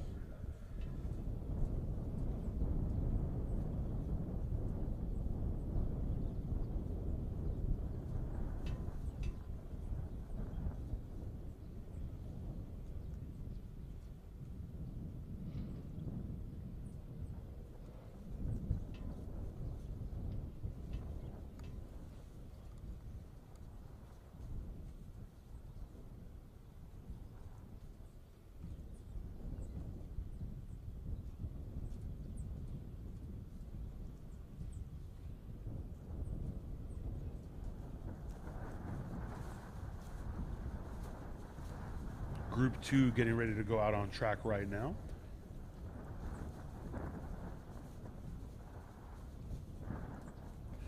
Group 2 going to be led out by Gabe Zamora, followed by Ray Mort. That's going to be 2 Porsches leading it out. Casey Jones in his Corvette Z51 if it's here ready to rip. We have the names of George Zhao, John McInnes, Brett Dickey in the Project Import S2000, all the way from the other side of the pond in Australia out in this session. They're out here not just trying to set a fast lap time, but they're also trying to get the car ready to go to Pikes Peak. So this is a win-win for them. Get the car shaken down, make sure she's as stout and strong as she can be in the high speeds, get everything set up for the low speeds, and go out to Pikes Peak and lay down a flyer. We also have Jason Merck, Corey Ron, Mark Austin, Sebastian Vasson, Lalauj Alcocer, Son Farah, Tim Shepner, and probably one of the fan favorite Evo 9s out there, Cal Fortner, Tuan Ho, Johnny Hernandez. That's going to be Johnny 5 in his Subaru STI. He has been a staple and a fan favorite for a long time in that Subaru hatchback. Got Ryan Payne, Ray Guerrero, William Stillwater, and Clayton Yates in his Corvette Z06. Most of these names we have been seeing over the years. We have a few new names, same teams. So we know that not only can these drivers set fast lap times, but so can these cars. And we're really ramping up to the fastest times of the event. This is going to be Group 2, Session 1. A good majority of these drivers are going to want to set the fastest lap they can as early as possible, because they know as the day goes on, as the tires start to come out, as everything happens through the event, it's going to be harder and harder to set a flyer. So the earlier you do it in the event, the better it is.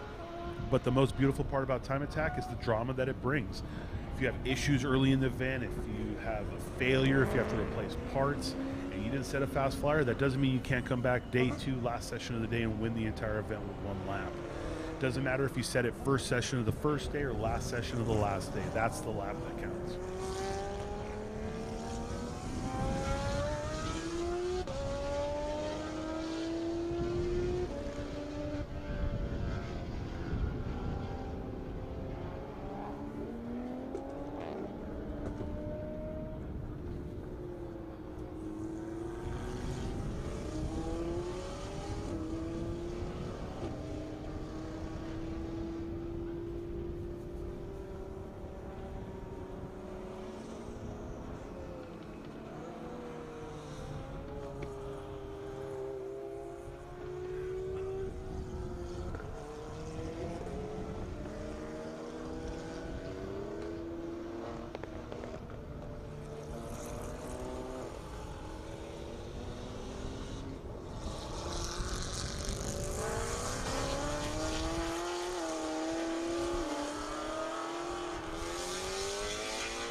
It's like the calm before the storm here is what we're looking at. It's so difficult to see these cars go around at 60% pace, not knowing who's going to set what lap time. But as you can see, everyone here is trying to mind the gap. No one wants to get too close to the car in front of them and really hurt their own lap time. It does look like we have the first cars going across start finish, so we are going to start seeing some laps set in anger.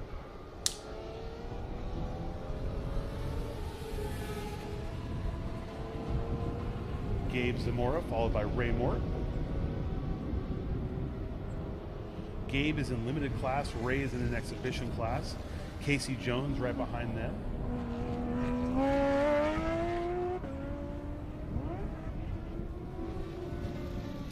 George Zhao in his Audi R8 is a car we've actually seen around the States with us. He runs with Global Time Attack at the Ridge Motorsport Park. It's great to see him make the trip out here. He's followed by John McInnes in his Porsche GT3, and then Brett Dickey in the Project Import S2000.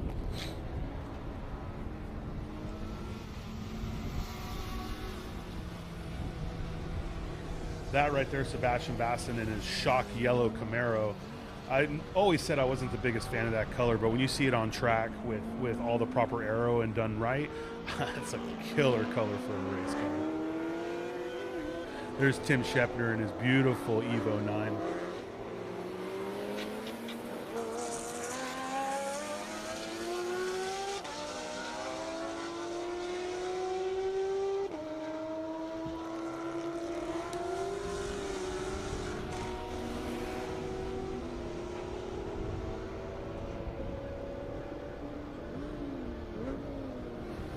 It's pretty good. You can really see how these guys are using all of the track. For those of you that follow a lot of forms of motorsports, we see a lot of different car types go around this track. And to see privateer drivers come out here and attack it the same way the professionals do, these people put a lot of time and effort into these programs, and it really shows. Be it time on the sim, time coming out here testing at local tracks. There hasn't been a single hint of hesitation from any of these teams that have made the effort to come out here and run.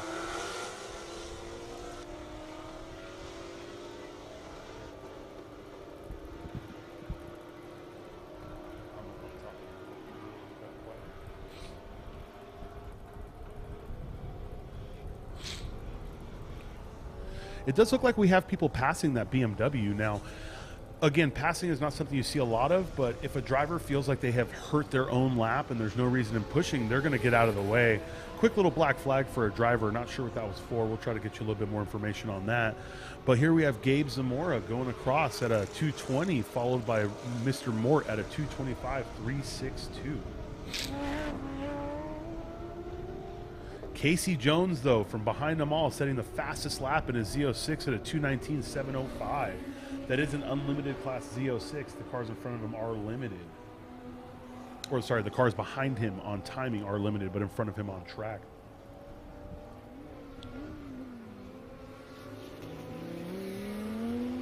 Go Brett Dickey at a 226.902.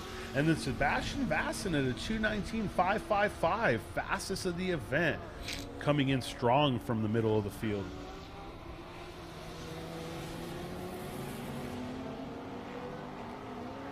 It does look like we have a pretty good spread here. Top two cars are unlimited class cars within 0.2 of each other. Now, that's going to be an exciting fight. Where in the unlimited field they're going to be, not sure yet until we see the end of Group 1, Session 1.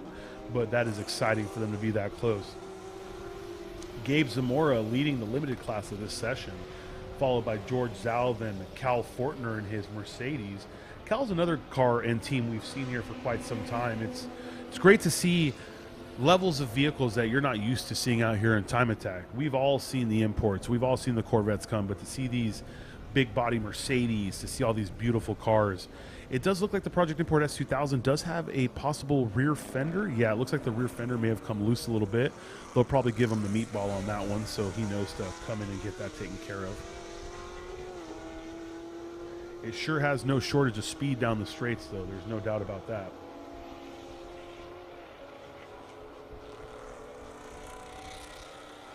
Looks like every single person out here has set a lap, and from top to bottom, we're at a 219 at the fastest, but he's 235 at the bottom. These drivers are flying right now. And obviously, anyone that's never driven Circuit of the Americas or doesn't really understand the time delta here, sports car racing, for a majority of it, is above the 2-minute mark. So for any of these drivers to get even close to the 2-minute delta or get below it is really the goal of these purpose-built privateer time attack cars.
To give you guys a little bit of understanding of these times, this way you know what records are and where they stand. The fastest lap ever set in a time attack competition was set by Ferris Khartoumi to 2:03.974. That happened last year. He was in the 2:05 range before then. The fastest, that's fastest overall. The fastest front-wheel drive car is William Al Young. That was also last year at a 2:05. And of course, the fastest all-wheel drive car is Cole Powelson in the Nissan GTR Life Motorsport car at a 2:06.432. If we're going to go class-wise, the fastest enthusiast car is a 2:30.330 by Thomas Thompson in his Cadillac ATS-V, who is here right now. The fastest limited class car is a 2:14.754. That's Andy Hollis in his McLaren 720S. The fastest street car is actually Amir Bentatu, who is in Unlimited this year. He ran a 2:13.894. The fastest Pro Comp car is going to be a 2:25. That's Justin Bayliss in his rear-wheel drive Volkswagen Rabbit. So when you're looking at these class times, you're trying to figure out where it stands with the records. That's where it is right now. Fastest overall is a 2:03, and that's what every single Unlimited team is chasing. Though we do keep track of actual modifiers like front-wheel drive, rear-wheel drive, all-wheel drive, we just call the record being the fastest of the class in general.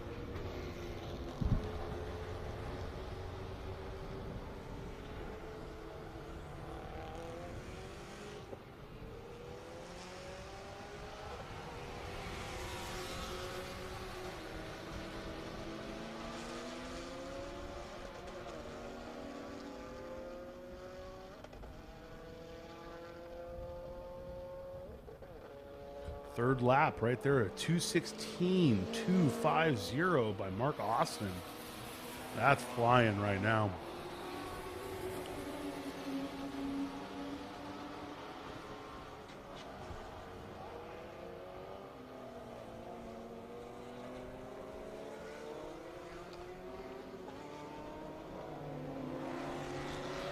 We do know that quite a few of these cars are on new setups too. That's the one thing about being the big event of the year. Everyone wants to show up and everyone wants to make sure they have everything it takes to win. But the downside is you have some teams with new sequentials, new motor packages, new tunes. They're still getting used to it.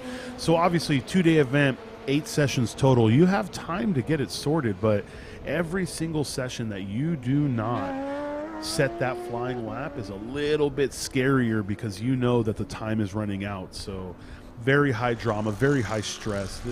This is what we live for, and this is what these teams live for. It's nothing better than just going out there and knowing you have X amount of time to set the fastest lap.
Give you a little reference here. We do have Clayton Yates at a 2:20 in his Z06 limited class. The limited rear-wheel drive record was set in a McLaren 720S, so that is a complete performance machine out of the rip at a 214, but Clayton's out here in his home-built car just laying it down. We have Mr. Austin at a 216 250. Not a car that I've seen a lot of, but obviously if he comes out in the first session and lays down a lap time like that, we know he's going to bring the heat for the entire event. Johnny Hernandez with his 226 916 for a modly built STI. Anyone that's ever met Johnny Hernandez or seen the vehicle knows that it's the nut behind the wheel that makes that car happen. Everything is purposeful. It is as smooth as a car can be as far as setup goes.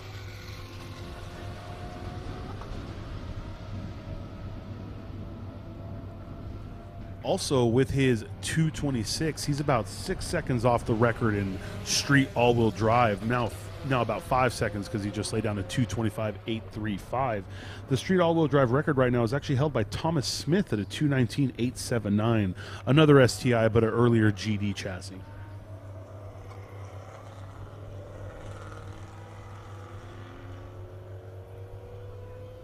Some of these records are going to take some serious effort to beat.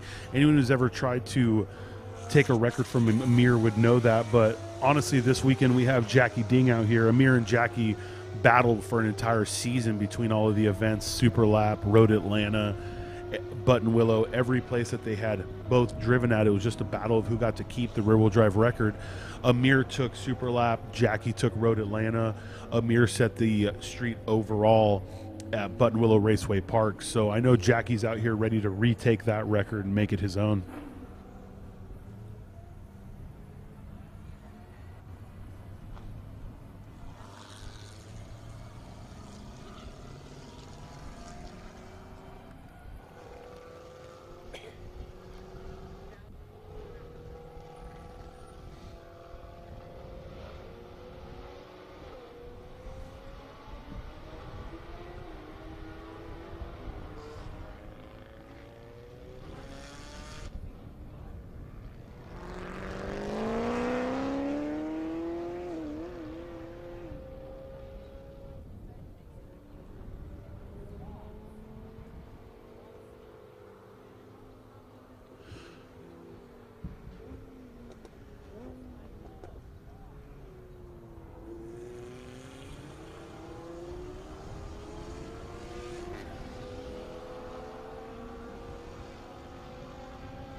We are coming down to the lull of the session. Been about 13 minutes in here.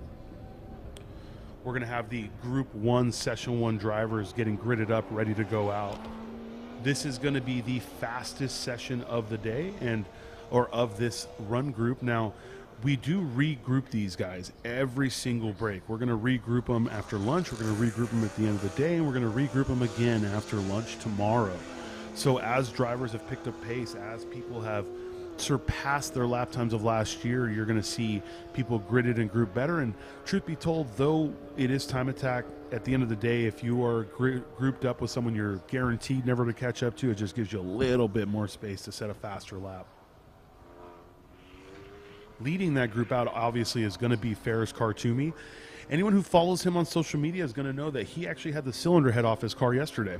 He had done a lot of work in the off season. He's made an incredible machine. If you are not following him, I'm not going to give you all the details. Get on his YouTube channel. He made an amazing series to let you know what was going on with that car from beginning to end.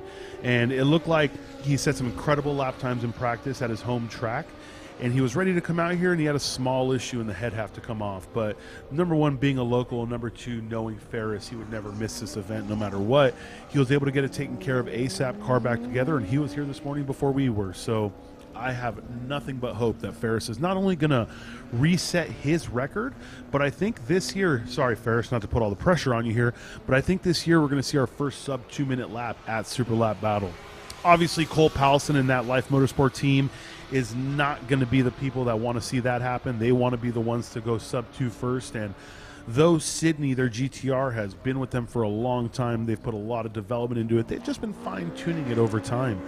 They have so much going on over at Life Motorsport with their amazing motorsport program that it's incredible to see what they've been able to do with this car, fastest GTR in the United States as a time attack vehicle. They've been across the pond at World Time Attack. They have done anything and everything that competitors of what we love have been able to do. And unlike most, they haven't stopped. They just keep going. They just keep pushing the limit. We're going to have a few Pro Comp cars that also have the ability to really lay down some flyers. We got Jensen Little and his Norma M30. Now, anyone who's been with us since year one will remember the name Jensen Little. Third fastest time of the event in a Mazda Miata.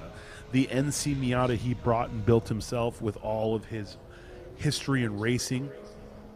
This car was incredibly fast. It was probably one of the plainest looking cars at the event. It blew minds. I'm telling you, people would come up to us and just say, what is in that car? Because I've never seen a lap time like that out of a Miata. Then you have Mark Austin and his AMG GT3. That is a homologated GT3 Mercedes. Going to have Jason Kim and his Pro Comp Ginetta LMP3. So we have quite a few cars out here that could break the 2-minute barrier at Super Lap Battle, but hopefully we see it come from Ferris first.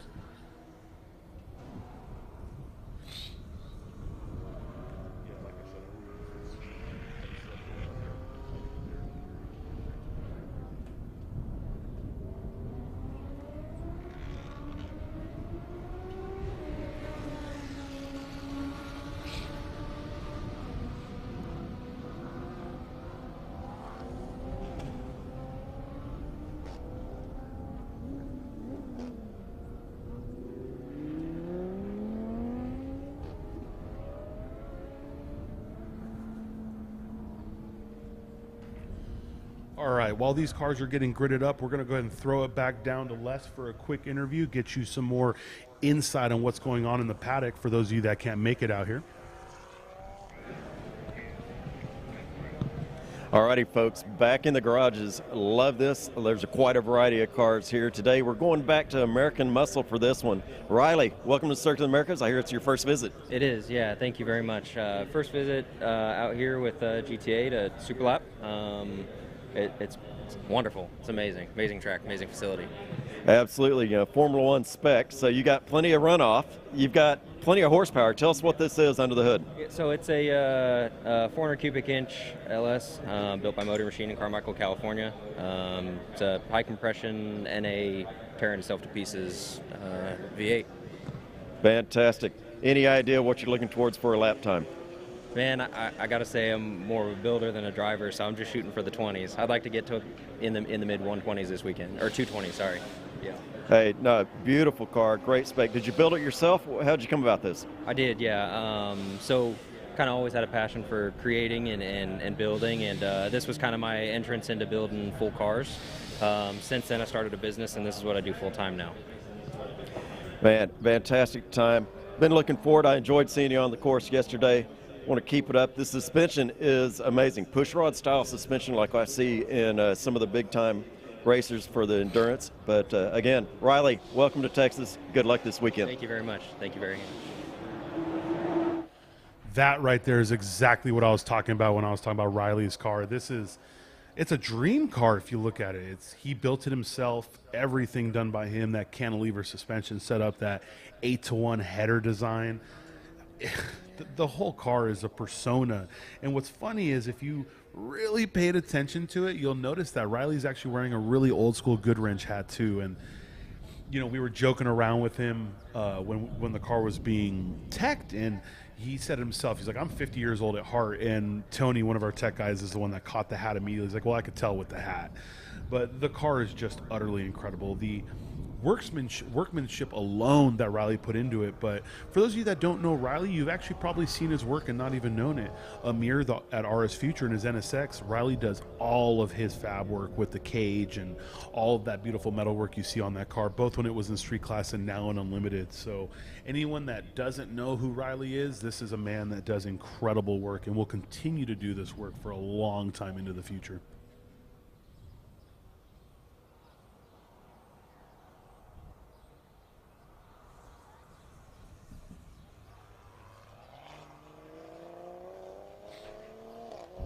Right now we are out here with Group 1, Session 1, getting ready to go out.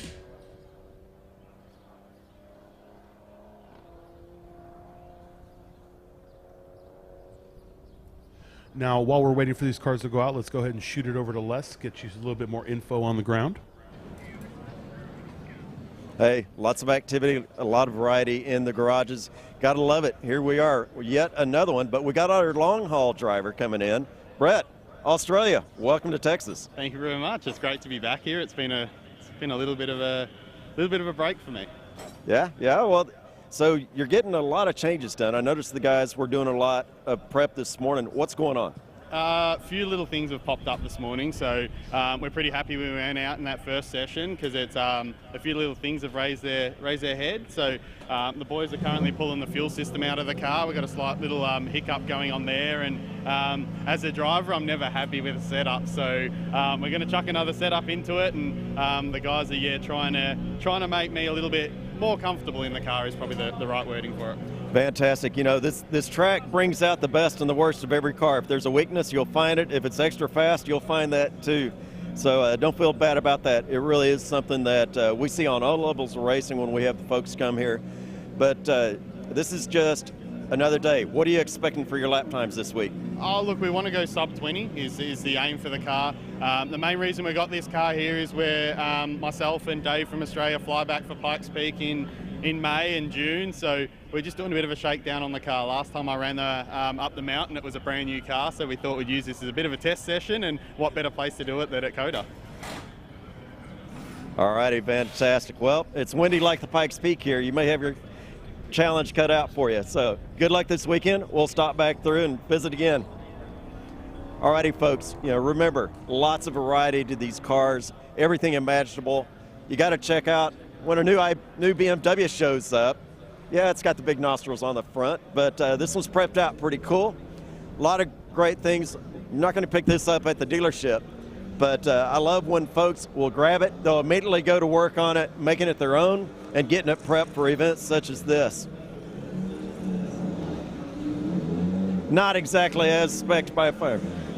All righty, stay tuned. A lot of these guys will be going to the track soon. Back to you, Cuban. Thank you so much, Les. Look, we're back on track with Group 1, Session 1. This is going to be the fastest cars of this run group.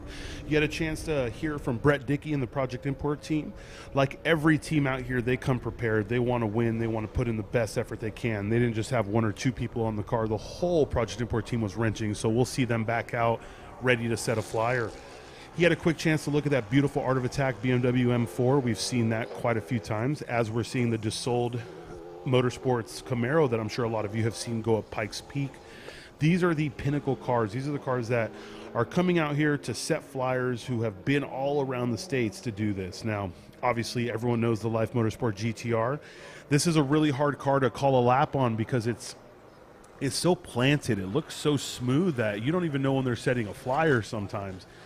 He almost reset the overall record at Buttonwillow GTA Finals at the last event we saw it at, so we know that the car still has a lot left in it. They have an incredible team, an incredible tuner. They are a no-quit team, so we know that they're going to set a fast one. And here's Ferris, first lap in anger on the brand new setup in competition.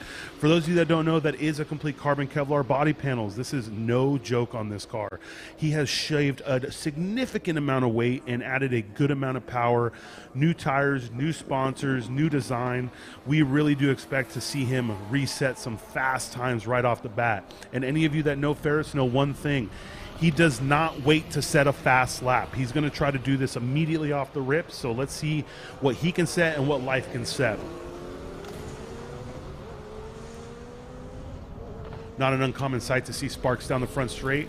They run these aero packages so low, they run titanium skids underneath them for two reasons. One, so they don't cause any damage, and two, looks like Life did back out of this lap. And two, to make sure that they aren't completely getting rid of any air flowing underneath it to cause a porpoising issue. Cole must have seen something on the data that told him to pull out. Hopefully we'll still see a fast lap out of Ferris.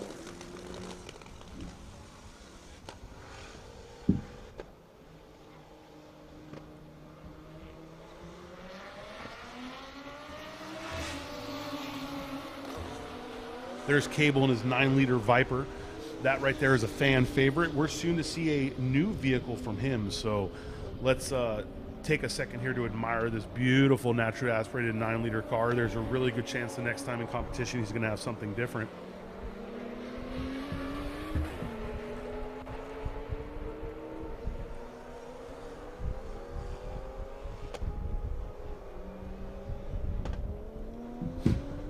does look like Ferris is setting a flyer, but I don't think he has a transponder hitting, so I'm not sure if he either one didn't put it in a good location or two has it on the vehicle yet, which is a little disappointing. They'll go ahead and probably give him a black flag to make sure that he knows to come in and get that taken care of.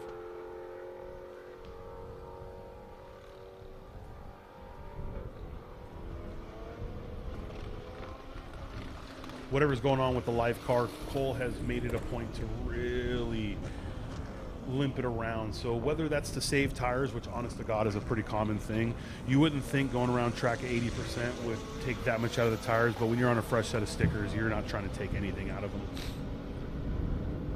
There's Cameron Lawrence at a 201.752. That right there is a heck of a flyer. That is a Pro Comp car. That is that beautiful car that Les was interviewing about. But if he comes out and does a 201 already, my goodness. Jensen Little at a 213.586.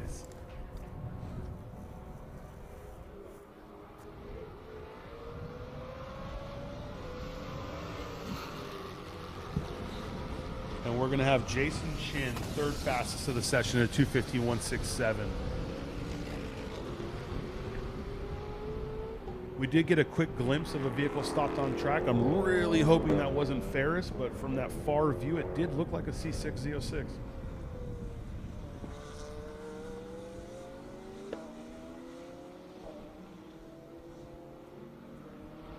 Correct me if I'm wrong here, but that is a Z06 sitting down there on the side of the track.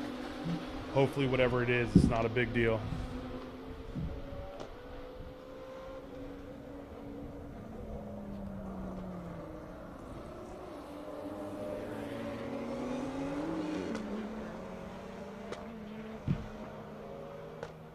Jackie Ding with a 217.462. That's absolutely going to be the fastest time we've seen of the event for street class. Now, obviously, as we talked about, the street overall time that he has to beat is a 213.894 to set that record. Is Jackie capable of it? Absolutely. The thing about Jackie's program this weekend is, I'm sure anyone who follows him on social media is going to know, they drove out here from Chicago and forgot the keys to the race car. Pretty difficult to drive the race car without the keys, especially when it's a new style car like a Supra where you can't just go to a dealer and have one cut. So they got here, they flew one of their teammates back to Chicago and then flew that teammate to San Antonio because there's a festival going on in Austin and flights coming out here are one, hard to come by, and two, ridiculously priced. So flew them from here to Chicago, Chicago to San Antonio, and drove him back just so Jackie could get some keys and be able to set a flyer in this car. The commitment level is incredible by these teams, and I promise you that will never happen again. They're going to have a key tag on the vehicle to remind them to always have it with them.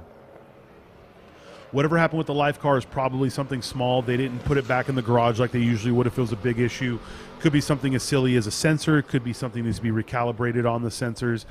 But they already have the hood off. If the vehicle is capable, they will send Cole back out.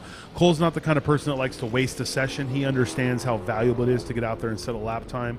So if the car is ready to go, Cole's going to send it.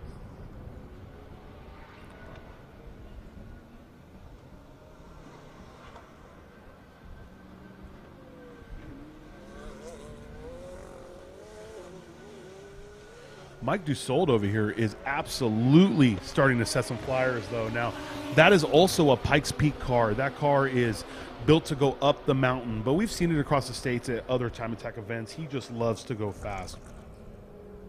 But to see him here at COTA, the exact opposite of what a Pikes Peak would be. We're talking high-speed corners, high-speed straightaways. The fact that they can build a vehicle to go up Pikes Peak competitively and bring that same vehicle to do max speed down the back straight and hold, it's just a testament to the building. Same with the Project Import team, same with anyone that builds hill climb cars and comes to do Time Attack with us, because building a hill climb car, obviously you're not at the top of 6th gear, you're not at the top of top gear, you're not doing 180 down any straightaway. It's low speed grip, it's power under the curve, getting from corner to corner, incredible mechanical grip. the aerodynamics matter a lot. As you can tell, most Pikes Peak cars have large amounts of aero because they're going at such low speed and going at such higher altitudes that you need all that aero to give you the same amount of downforce. But to build these vehicles to do that and come here at COTA is just great. Same with Life. They have sent their other GTR chassis up Pikes Peak, both in GTR setup with a Nissan engine and a diesel engine, and I'm sure we're going to see them do that again.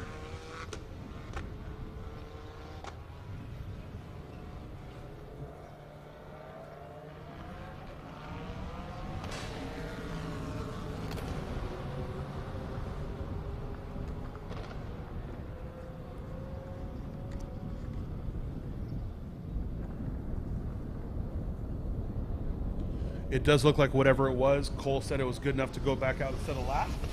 So here we go. He's going to do the same thing. Now, he's obviously going onto a hot track, so he knows two things. He's going to have to spend a little bit more tire to get around the track quicker, and he's going to have to really pay attention to his mirrors, which, as I'm sure you can tell in a car like that, is not the easiest thing to do. The view behind you is of a big Wang. The view to the sides is out of small mirrors. So he's going to have to really be on his toes to get these tires up to temps, get the brakes up to temps, and also look out for people like Mike, who just was going down the front straight as he was released out. Now, obviously, he is going at a much higher rate right now. Cole coming out of the pits for the beginning of the session versus Cole right now is a whole different setup.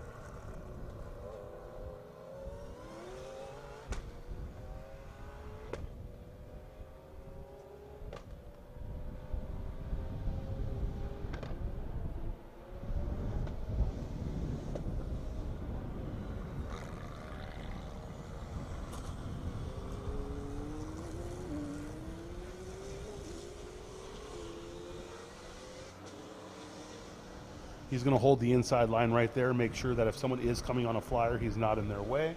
And he's going to hope that they give him the same love when he comes to set his flyer.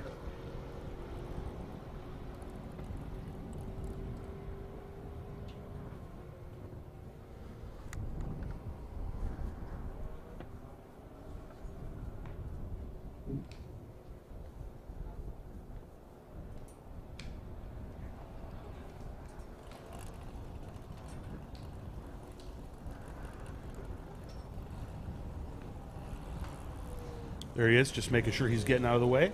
Obviously, it's not very often you're going to see a competitor pull off track, but Cole's been doing this a long time. He knows the safe places to do it. He knows that no matter what, he's not going to get in someone else's way to set his lap, especially when he's on a warm-up.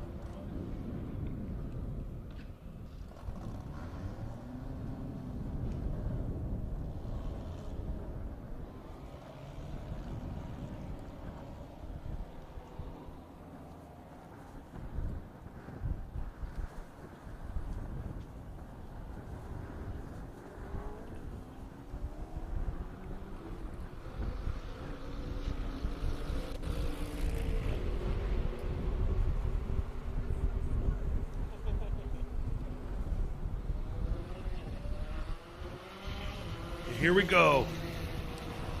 It does look like he made it around the whole track. Cole is going to be the person that, if there's an issue, he's going to try to cause it in the warm-up lap, especially if it already happens. So let's see if he makes it through turn one at speed.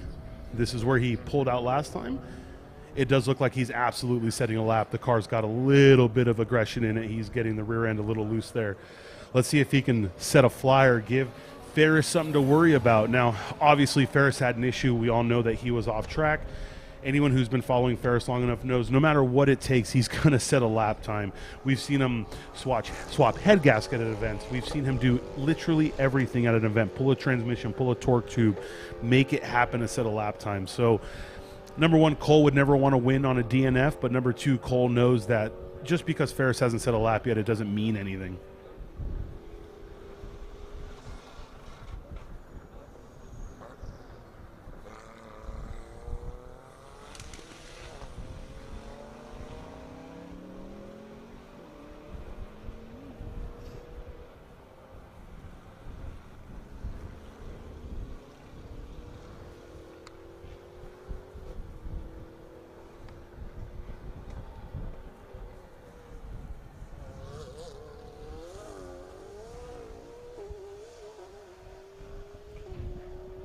does look like we have a little report of possible aero pieces either coming off of Cole's vehicle or he kicked something up off track, but whatever it is, it obviously has not slowed him down. Jeff, turn 11 is going to lose your camera for a sec.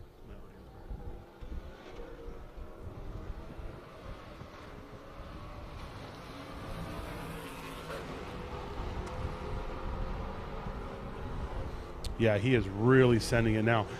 This little area right here, this is probably one of the most covered areas of the track by the actual track and safety crew and by race control because it's very easy to go off there and pick up time.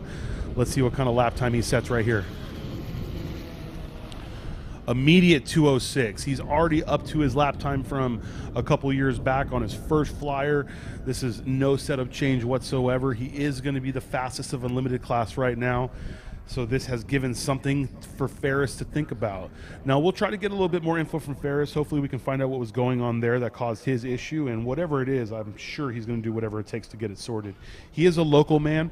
Ferris is from Texas, so even if someone has to bring him things to get it taken care of, it's not like he's coming from far.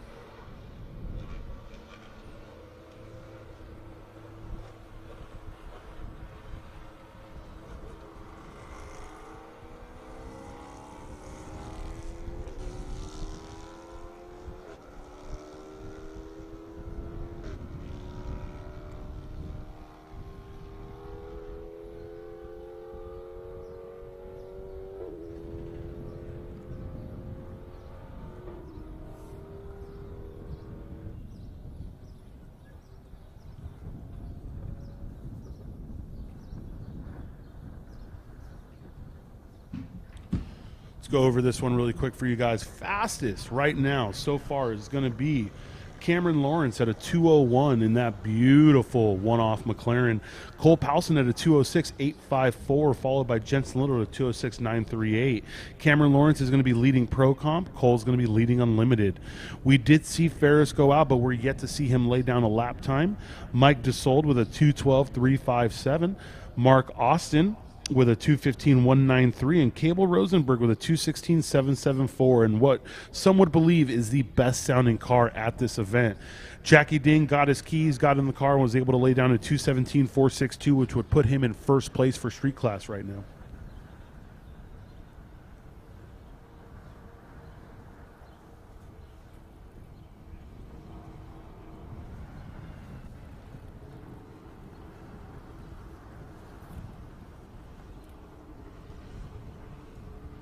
This will be the lull that leads to the end of Session 1, Group 1. For those of you wondering what's coming up next, it's going to be the GLTC qualifying. Their qualifying starts at 10 o'clock. Their drivers are going to be getting gridded up, and about 9:55 we will make sure we get them in here, and you're going to know what's coming up with them. Currently, right now, fastest time of the session is going to be Cameron with a 2:01.752, followed by Cole Powson at a 2:06.854.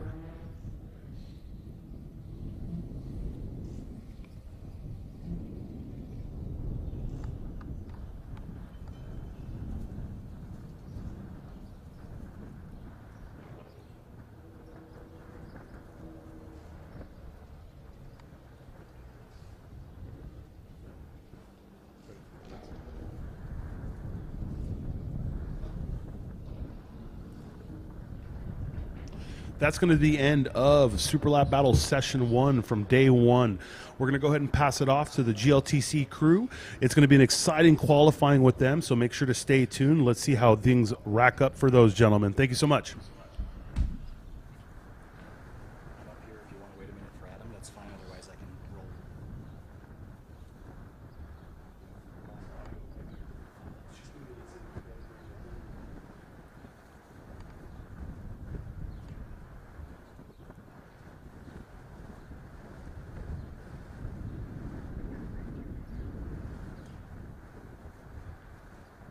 If you want to wait for Adam, that's fine. Otherwise, I can roll if you don't want to leave dead air.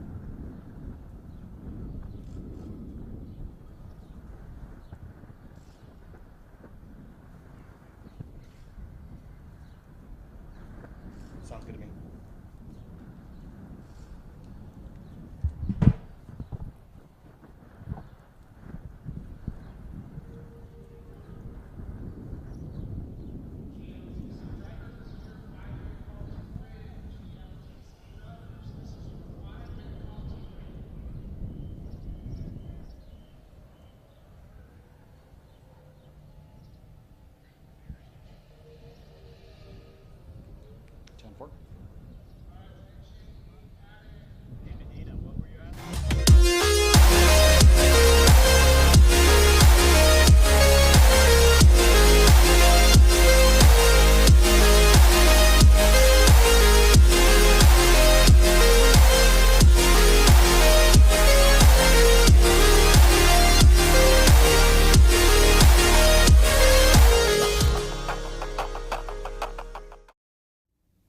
Welcome back to Circuit of the Americas. I'm Kyle Heyer here for coverage of Grid Life Touring Cup qualifying. Motorsports Director Adam Jabay will be joining me in a couple of minutes, but this is the first qualifying session of the 2023 season. 31 cars, some builds returning, some builds brand new to the series for 2023, heading out to set the grid for the first of 4 15-minute sprint races here this weekend. There are some rules changes we have to go over before we get out on the racetrack. This season, there is rewards weight for the pole sitter down through 5th place. That means that lap times are not going to be published during this session so that drivers can't manipulate their position on the racetrack to avoid rewards weight. Adam Jabay's goal with this was essentially to make it so drivers just drove to the speed that they could and not manipulate the rewards weight rule in order to keep a really balanced race when we get to race 1 later today. So this will be an interesting one. We won't have timing and scoring to follow like we typically would for Grid Life Touring Cup. So we'll have a little bit of time to talk about some of the new builds and some of the new procedures and regulations. Adam Jabay joins me now. Adam, welcome back. This is an exciting day because we're trialing those new rules that we talked about. No timing and scoring here until the end of the qualifying session. Timing and scoring will be hidden, as you have said, and largely that's because smaller teams, individuals and stuff, they don't know what they're running, but the bigger teams, they have radios, they have all those things. We really want the competition to be as pure and clean as possible. And for the drivers to really focus on driving perfection more than lap times. Right, so because of that, as we get into the session, there's going to be a lot of time to talk about some of those new builds, and you mentioned the dyno. You wanted to chat about that a little bit. We have a dyno on a trailer that we bring for compliance, Adam, and it has fundamentally changed how Grid Life Touring Cup runs. It really, the biggest problem with dynos is they're not all the same dyno. But if you have the same dyno at every event, everybody has access to it. So these drivers are really dialing those cars into the exact power to weight that they want. So it's really leveled the competition. We had really great competition in earlier seasons, but the last 2 years it's really got those drivers the ability to get right to the edge. So. And there are cars on the edge this weekend pushing the limits and boundaries, which is what drivers do, Adam. We know that. They'll throw everything they can, ingenuity, dollars at a situation, try to make it work. But the thing about GLTC is that not always will get you to the best build. We've seen that time and time again. Yeah, it really is. It's the thing that seems to win GLTC is prep and effort. And then above all, it's really driver perfection. Drivers are utilizing coaching, they're utilizing programs to analyze software, et cetera. It's been a lot of effort from drivers, and that has been what we have seen win races. And talking about the extents that drivers will go to, I know there's at least one car in the field that has seen time in a wind tunnel. It's been designed in CAD. We're talking specifically about the 41, the Acura TSX of James Houghton, taking every approach they can to make that car as fast as possible. Yeah, and specifically that car, that's a car that it really was built around Road America, COTA, tracks where power matters and top speed matters. And it's kind of built to a different perspective. Previously, it didn't even have a wing. It was a little hairy in low-speed turns previously. So it did get a wing this year. And there's some changes to the aero regulations for this season. The way GLTC works is you start off with a base power and weight, and then you add percentage of weight based on the additions to your car. In the past, a splitter and a rear wing were two separate modifiers that stacked together and gave you basically the sum of both. But this year, if you take both, it's actually less than previous. It's 4% extra weight. It was 3 and 3, and now if you take both, it's only 4 combined. We also have offered a mid-level wing. Previously, 250 square inches and less was a free wing, no modifier points, and then up to 701 or 702, I forget. I wrote the rules, but I forget. That is your big wing, and now there is a middle option, which is less. So there are a bunch of drivers taking the middle option as well this weekend. Yeah, and again, trying different aero configurations and things, trying to find the best advantage at any given racetrack. We talked earlier about the schedule and how it's split between tracks that are maybe advantageous to the smaller and lighter cars versus a track like this, which definitely caters to the higher end of the horsepower curve, which for us, about 260, 270 horsepower is the most we're going to see. Those are heavier cars then, too. So we're seeing cars anywhere from the 160, 170 range on the low-weight cars up to, like you said, 260. So that's, 1,900 pounds with driver versus 3,500 pounds with driver. And we've seen those builds run door to door. Yeah. Think back to Mid-Ohio Sports Car Course in August. Eric Cattell with a Civic that weighed 2,500 pounds, something thereabouts, racing directly with a Porsche Cayman that weighed over 3,000, a Corvette that weighed over 3,000. That's the balance that we talk about, power to weight. And that's what we're really striving for. When you overlay that acceleration curve on data, you want them to all disappear on top of each other. So not totally perfectly possible in a race series that's multi-mark, non-spec, etc. But it's really close. We're really, really proud of all the work that we've put into it and the results that have come from that. And talking specifically about some other changes, how about the tire table being simplified a little bit? A selection of 5 different tire compounds and makes. You can run as many of them as you would like over the course of a weekend, but there are just 5 to choose from, Adam, and that'll also help level the playing field. We're running on 200 treadwear street tires only in this class now. Yes, and that's a cost thing, but also simplification of the tire table was something that the drivers have asked for because there's too many options. So there's so many 200 treadwear options out there. And you can really skin the cat a whole bunch of different ways in this series. We mentioned going heavier, going lighter, different tires, skinny tires, big tires. The front-wheel drive cars can also run really significant stagger if they'd like as well. We average that stagger front to rear with tire width. Cars rolling out on course here. We'll see how qualifying goes. We're going to talk a lot about the builds currently, the things that we've seen in the paddock over the last couple days, and power numbers, etc. These power numbers are not a private thing in GLTC. They have to claim and publish their power numbers to us, so we can talk about some of those things. We've had almost all of these cars on the chassis dyno in the last 24 hours. Yeah, and again, a lot of drivers come in as this is their first event of the season. They haven't yet been on a dyno, so some are submitting their competition forms pretty late. They have to do that an hour before the session that they're going to go out in. But again, 31 cars is a pretty strong field here, Adam. The cool thing about that is that this is actually one of the smallest fields we're going to see this season. I can tell you that 6 of our 8 events are over 45 cars on the entry list. Currently, for our Road America support series, we're doing 2 support series events this year. This one, which we're proud to help SLB and be at COTA, but we're also doing a support series at Road America with NASCAR Xfinity and Carrera Cup. So that is a 60-car field already. And it could be more, I'm hearing also. And we're thinking of bumping it up. It's already the largest GLTC field of all time. Hasn't existed, but it's the largest sale.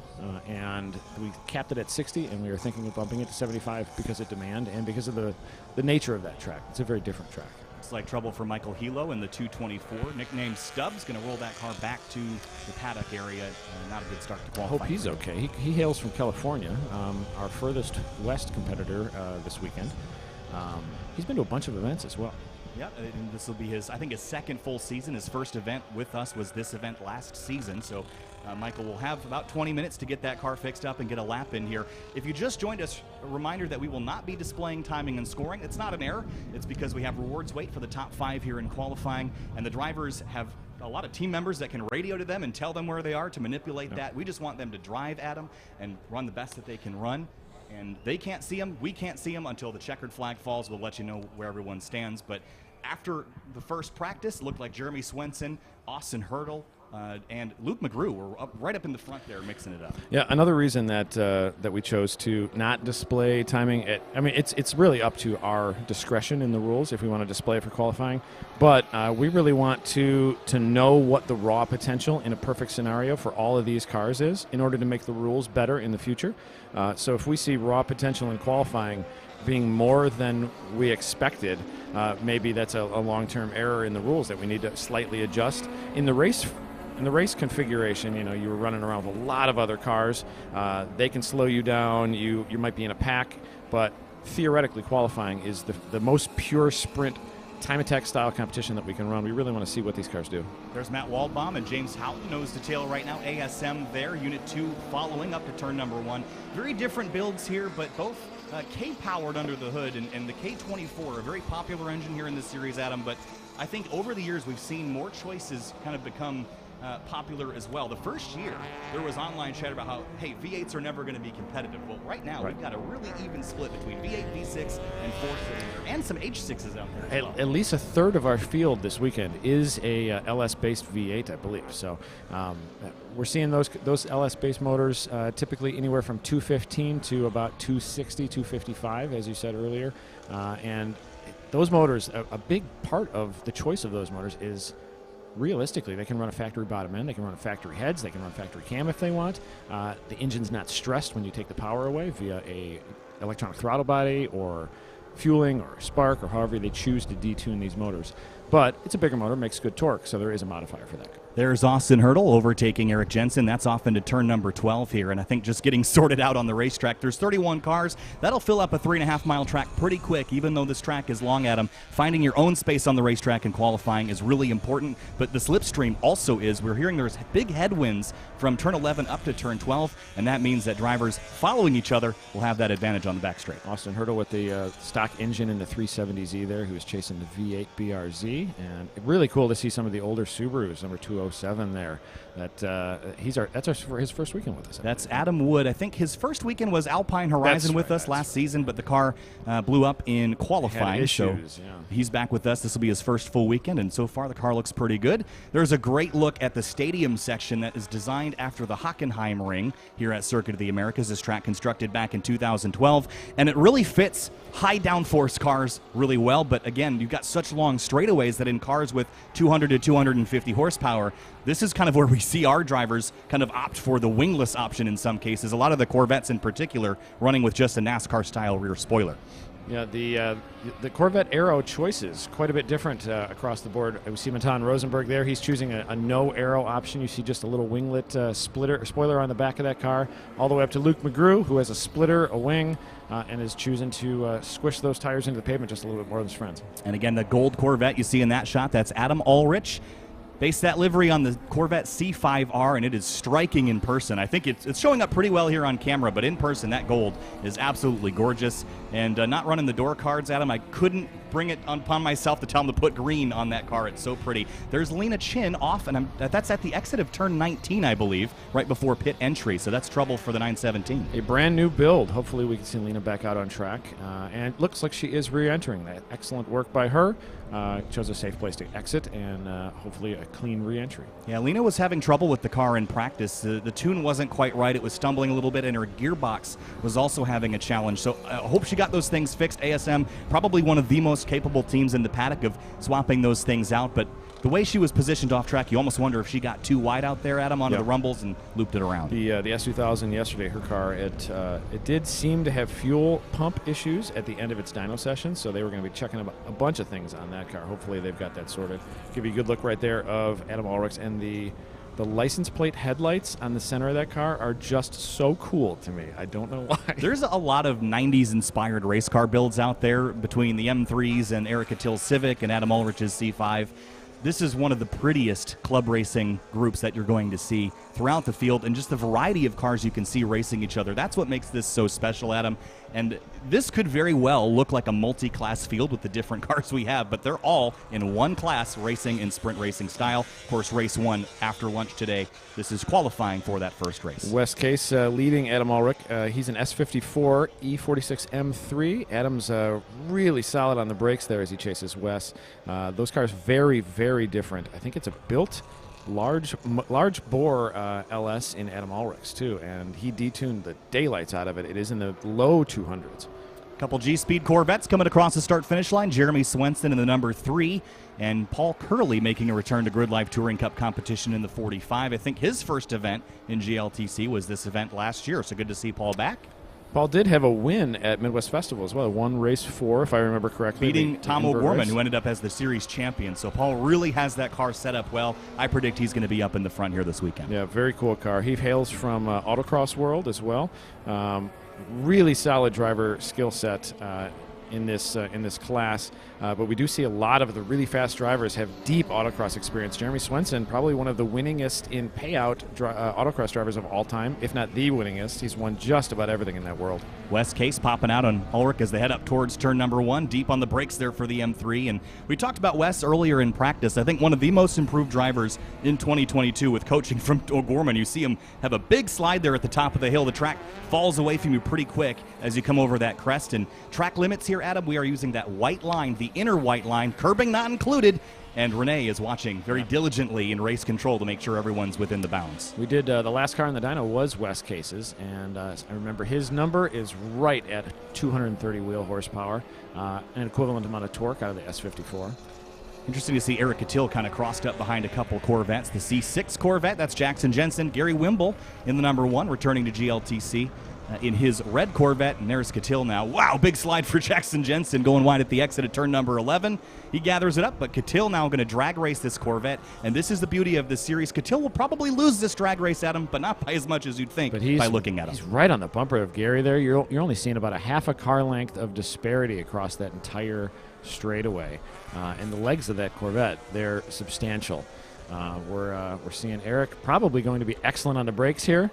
His car, an ABS-equipped car, but I don't know if it's in functional currently. Do you know if he is? I think it was functional as recently as I can remember. In terms of the weight of these cars, Eric Catil's car weighs about 2,500 pounds. The car chasing him immediately weighs 3,500 pounds. So between that white Civic and the black Corvette, there is 1,000 pounds of difference. That's insane to me, Adam, that we can race those two cars. And more trouble for Lena Chin. This time she's found a way into the gravel. And I'm trying to see where that is on track, but that's going to be hard to get out of. Direct aerial shots, hard to place where Lena is. Hopefully the car is fine. And I just think that the transmission issues could be leading to that as well. If you're downshifting, expecting to get some engine braking, there's Corey Mitchell giving a point by to either Tom O'Gorman or Andy Smedegard. Again, they're sharing this car this weekend. O'Gorman, last year's champion, and Andy Smedegard, a champion team owner last year. Andy was he won a lot of races in the past 3 years. He was P3 for the year last year.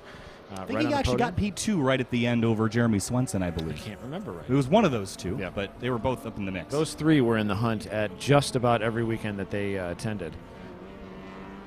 So Lena continues to get stuck in the gravel there. She's far enough off course that we should be able to continue the qualifying session here, but Gary Wimble slowing down. Eric Catil goes on by into the S's, and this is where that Civic should be really good now with those big wide front tires and a little bit of aero that he's got on the back of that car. This is Eric's second time, I believe, at COTA, and I think he won the weekend last. No, he did win a race last time he was here, but Aaron Lichty won the weekend in 2021. There's Corey Mitchell again, another new driver here this weekend. I think he's actually following that ASM 212 car. If there's one car on the track to follow, that would be it. There's Lena Chin, bottom of the screen. That's at the end of the S's before the uphill into turns 8 and 9. So she's not going to get out of there until the end of the session, which is unfortunate, but that'll be covered by a yellow flag until then. Luckily, she's far enough off course, and looks like she's in a relatively safe location. So hope the drivers obey those yellow flags and give her a wide berth there. Again, it's anticipation is building here because we can't see the times. The drivers' teams can't either. The goal here is just to have a pure qualifying session, drive as fast as you can, but because of the rewards weight, you don't want people giving up a tenth of a second to end up a little bit further down the field. As we head off into turn number 11, Brian Tyson there in the blue and pink Honda Civic, and then the 99 of Ronnie Vidok, again, with the return of the DC Sports Integra. Great looking race car. It is almost factory and how pretty the thing is on the inside as we watch these two Corvettes, Wimble and Rosenberg, running nose to tail through the stadium section. Just over halfway through this qualifying session. Hopefully we keep a solid, clean track for the drivers, besides the Chin car off of the Lena Chin off of the paddock, or off the track there just a little bit. But these two Corvettes, they haven't separated themselves by more than about 10 cars this entire session, and they're quite a bit different. Aero choices and a little bit of horsepower difference. Yeah, Gary's car, again, with running the aero, it might be a little bit better in the high-speed stuff, but Matan Rosenberg coming from an NA Generation Miata, as we mentioned before, so this is quite an adjustment. But you mentioned that he has driven this car for quite some time, so it's not actually that new to him. And Matan, with a car that is capable of winning this weekend, I think is going to be dangerous for that podium. That car, though, they have gone completely through it this off season. It's probably a very different car than he has driven in the past. They did do some testing. Just had it on the dyno also. I believe he ended up right around the 260 wheel horsepower. You would know off the submissions there. But brand new standalone ECU in it. It's a really clean build. But very cool to see a father-son car, a car that's been in the family for a long time out here racing. Yeah, just about 10 horsepower difference. Rosenberg's, I think, at 263, which I think is actually the highest power car in the field. I believe this weekend it is. It's also the heaviest. Yep. Seeing Tom O'Gorman or Andy Smedegard chasing Zach Lavoie, our driver of the year, voted on by drivers at Heartland Park last year. One of the things, spin for Eric Jensen. That's right ahead of the yellow flag for Lena Chin, and Lena's actually gotten that thing out of the gravel. I don't know if they towed it, but Jensen went around for a loop, and he'll get back rolling, but I think that was probably in the checkup process there. It's a weird area where you're transitioning weight from turning left to turning right, and jamming on the brakes can probably send you around for a loop as Chin gets rolling. Yeah, he might have just done things differently and looped it in order to. He's probably slowing down. He sees the safety trucks there. You don't want to go 10/10 past that, and maybe it got away from him a little bit. Another look there at the 137. That's Lawson Crane again. His first weekend here. Hails out of Houston, Texas. 1998 BMW M3 and a spin for the 212 ASM car, and that is an uncharacteristic slide for that, whether it's Andy or Tom. That's surprising to me, Adam. Neither of those two drivers are new to driving that car. What turn was that? Where were they at? That was over, I think, in the S's again, if I recall, but surprising to me for sure. Lawson's car with the green wheels, it is very striking in the live stream. Green and red really, the bright neon green really pops. Easy to spot. Gorgeous car. So it looks like hopefully that ASM car got back rolling. There's Hans Horpedal in the number 77. Good to see Hans back here this weekend from Fargo, North Dakota, repping the Myriad Motorsports team. He's one of two of those cars. There's the other one, Joel Morrison, in the number 71 out of Hooterville, Tennessee. Both those cars fighting issues on the dyno late last night. Two of the last cars that we had on, but with the help of Eric Levine, they've dialed those things in.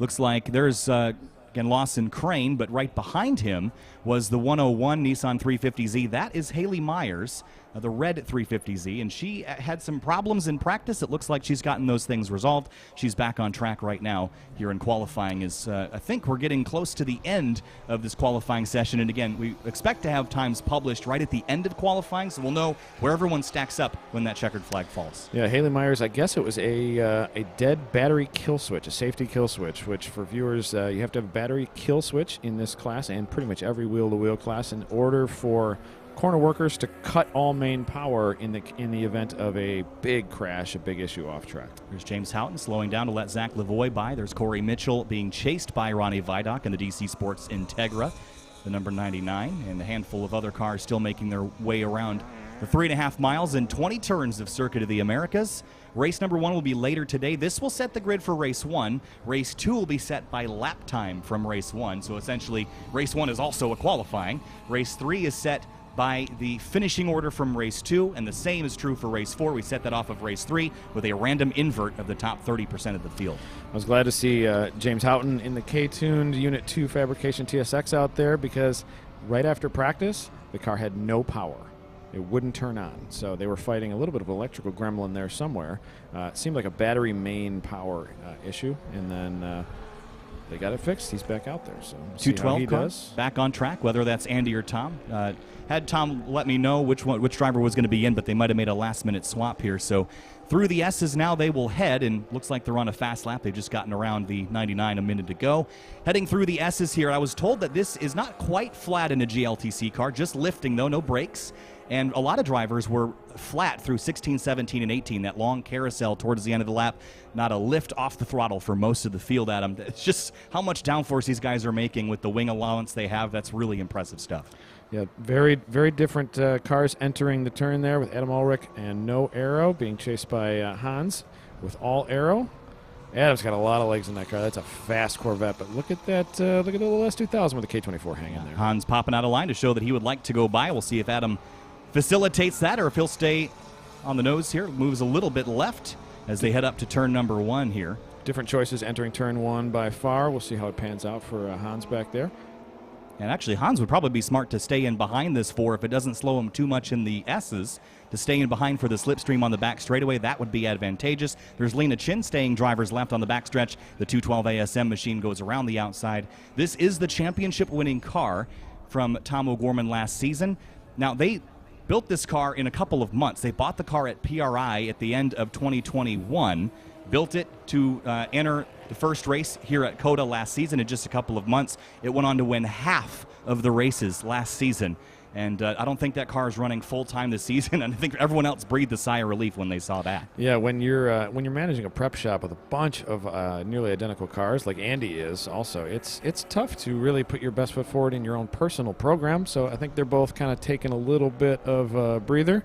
they did what they wanted to do, and I think they're focusing on having fun, which is something I would love to see them do. Yeah, and honestly, in GLTC, we've had probably 6th through 15th have the most fun of anybody. It's so competitive at the front that sometimes they can get a little jaded by how good they're running, and really keep it in perspective, I think, is very important. But I think they're going to have a lot more fun this season, and big rotation at the exit of turn 20 for the ASM car to the line. Joel Morrison with the V6 swap J30, J35 S2000. It looks like that straight line parity pretty close to Tom O'Gorman's old car there. Pretty happy about that. Hopefully that car holds together well. The anticipation of the times coming up, this is killing me, Adam. I kind of wanted to torture you a little bit. You're torturing me and probably everybody else. We have no idea who's going to be on pole for race 1 just yet, and there is rewards weight for 1st through 5th. To kind of keep the field balanced. The goal with that, Adam, was to keep one driver from qualifying up front and driving away. Yep. Because it's so chaotic at the start of races that it's a lot easier to keep everybody in the mirror, but the real talent, the real show is scrapping with everybody else, and that's where the fun is, Adam, as well. Yeah. We've got a down car. That's Austin Hurdle off to the left of the track there. That's in the S's, and Austin Hurdle was really excited about this weekend. New livery on that car as the checkered flag comes down. So hopefully he can get that car fixed up. Something simple, you'll always hope, but you never want a weekend to end that early. Hopefully the car is in good shape. We're seeing checker flag out on the front straight here. Car is setting the end of their last lap here in just a moment. We should see times pop up before we go cold on the broadcast. I hope so. I'm excited to see where everyone stacks up. Again, in practice, it really looked like Jeremy Swenson and Luke McGrew kind of had the field covered, but there was a whole bunch of drivers, Eric Catil, Ronnie Vidoc, that didn't really get clean laps. And I think I'm excited to see how they did kind of unobstructed in this one. And see where that balance is with all these kind of I'd say all of these, but the minor rule changes we've had for this season in hopes of increasing the balance between different builds. Yeah, at first it was a little bit of the changes were a little bit of I would say the drivers weren't unhappy, but a lot of drivers didn't want the options that we gave them. But I think largely it's going to make things interesting, and it gives drivers the ability to solve a problem in more ways than one: aero, horsepower, tires, etc. So. Largely, I think right now the drivers are pretty happy with the rules now that they have built the cars again. But. Yeah, we'll see how it all stacks up here at the end. Race number 1 will begin later today, but just waiting to see if we'll get some times published from timing and scoring. Again, they were instructed not to push them public so that drivers couldn't manipulate the rewards weight that they will be given for the top 5 here in qualifying. And rewards weight will stack. We've got race 1, race 2, race 3, and race 4. And all those you can carry rewards weight up to, is it 9%, Adam? Yep. Typically the drivers would pull horsepower instead of add all that weight. But also one big change that we did make is it is a points paying session right now. So points for the weekend. The weekend championship in GLTC is decided by the accumulation of points from now from qualifying and all 4 races. That is how the weekend championship, it previously was not a points-paying session. So they get weight, but they also get points in qualifying. Right, so something to consider as well. Would you rather get on pole, grab some points, and be a little bit laden for the first race of the weekend, or would you rather hold back a little bit in hopes that you can stay somewhat near the front, out of the rewards weight, but give up some valuable points? It's a little bit of a strategy call, right? You don't know how you're going to land, but you can either go all out, do as well as you can, and just hope that you can grab some points, or hold back a little bit and make that trade-off. I like that, Adam. I think your best strategy is always to start near the front. So I don't think we're going to see drivers not choosing that end goal. So. I think they're all going to want to be up front. So this is going to be an interesting day. Race 1 will be a little bit later today. And let's have a look at the schedule. We'll show you when race 2 is happening and when the rest of the Super Lap Battle stuff is going on. Of course, companion weekend here. We'll toss it back to our Super Lap Battle folks here in a moment. But today's schedule, what is up next? We've got Time Attack session number 2. We've got a car show going on here today as well. And then later this afternoon, after the break, we're going to have our first race of 4 for this weekend. So, Adam, fun qualifying. Didn't get to see the lap times yet, though. So, race 1, we'll go over that grid. Looking at that spinny wheel on the Race Hero app right now. Hopefully, it does pop up in a moment. But otherwise, we'll publish those results shortly, and we will see a race this afternoon. I'm very excited about race 1 here. We're going to toss it back to Cuban from Super Lap Battle. Thanks. We'll see you for race 1.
And here we are back at Super Lap Battle for Time Attack Session 2.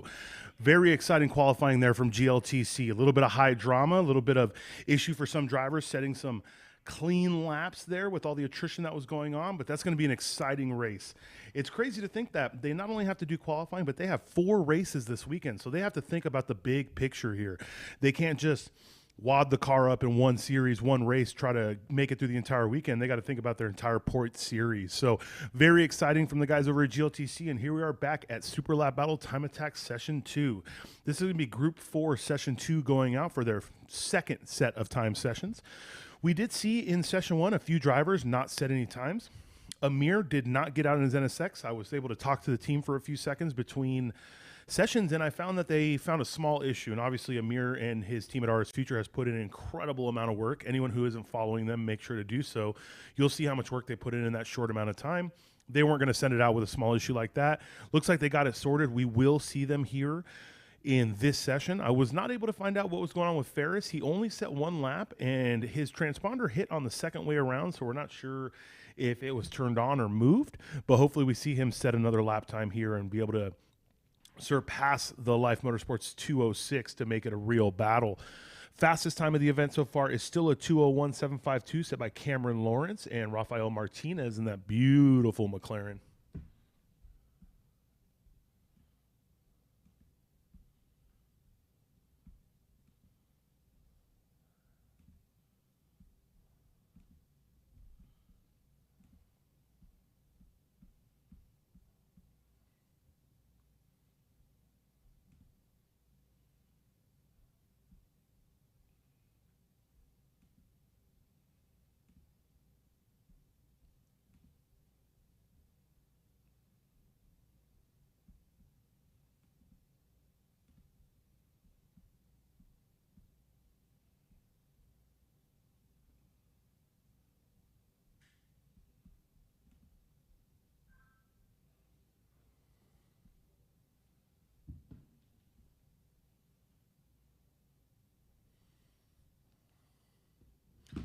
Does look like we have safety sweeping really quick. We do see a safety vehicle just making one more lap around.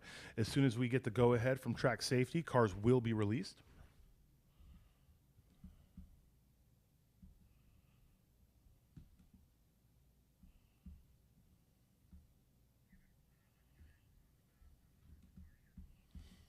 Currently here at Super Lap Battle USA, it is not just GLTC, it is not just Super Lap Time Attack.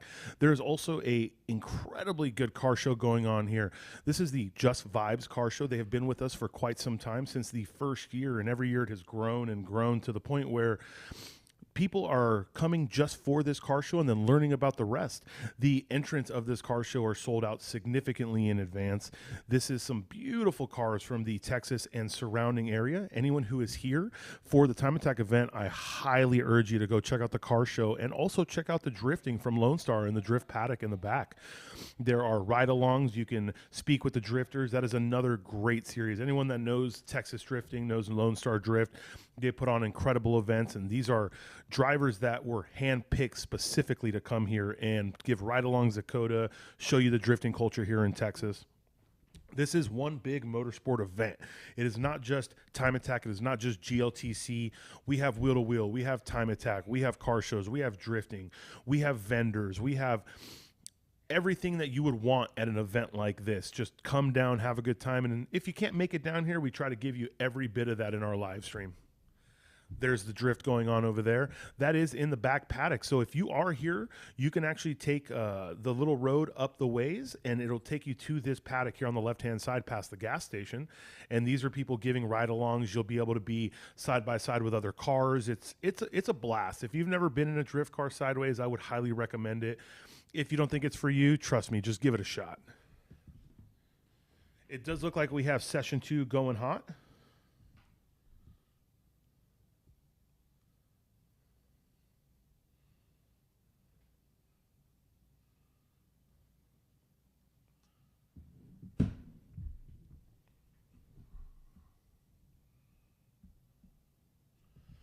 This will be going from right now 10:27 until 12 o'clock. The final run group at this ends at 1 o'clock. So stick with us. Let's see what kind of lap times we can set here. And hopefully the fast of the fast are able to go out. It's pretty common that we don't see people in group one, session one, set a flyer off the rip. They go out, see little things happening with their vehicle, and they want to make sure that everything is nice and set and ready to go.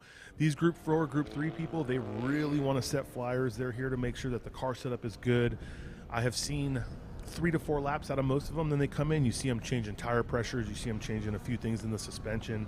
It's incredible how much your lap times can change with the smallest amount of adjustments on a few key components. And though they're an enthusiast in street class, that doesn't mean they don't have the skill to make those changes happen. A lot of these drivers have been coming to events for quite some time, and they know the little things the cars need.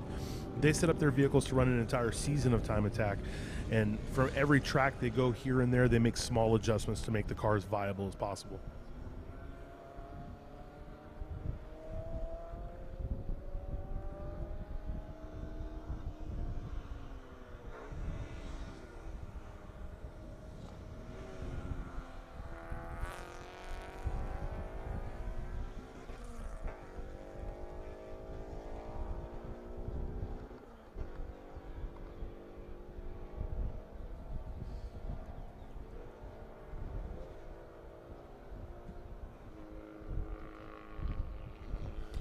Once again, for anyone watching, make sure you have your either Race Hero app on your phone or go to racehero.io. You're going to be able to watch live timing and scoring that we have up with every session on the side, but you can also review what has happened in the sessions prior. It also has our schedule, and it shows you when drivers have been moved around. So if you have a favorite driver or a favorite team you're trying to follow, that's where you're going to want to be, because just because they're in group 3 or 2 right now doesn't mean they haven't been bumped up after lunch. Remember, we re-rack these drivers after every major break. We're going to re-rack after lunch, we're going to re-rack at the end of the day, and we're going to do it again tomorrow after lunch.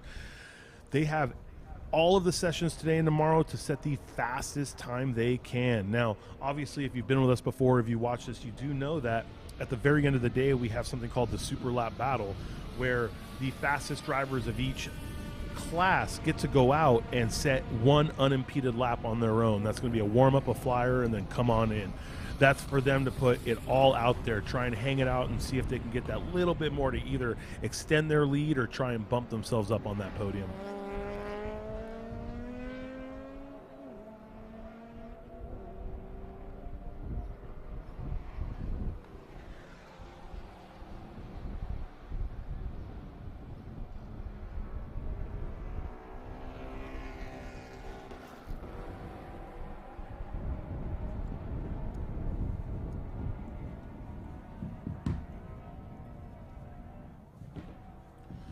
So currently out there right now, we do have Greg Formosa. He was the fastest in Group 4, followed by Brooke Hammerschmidt, Bucky Lassick in his Cobb Tuning Subaru STI, Matthew Simpkins, Sean Bassett in that beautiful Carbon 240Z, Joseph Drain, Stephen Bustler in his FK8 Type R, Nicholas Bright and Monty Saar in that Spoon Sports Accord Euro R, Steve Wynn and Joel Renteria out here on track right now trying to set lap times.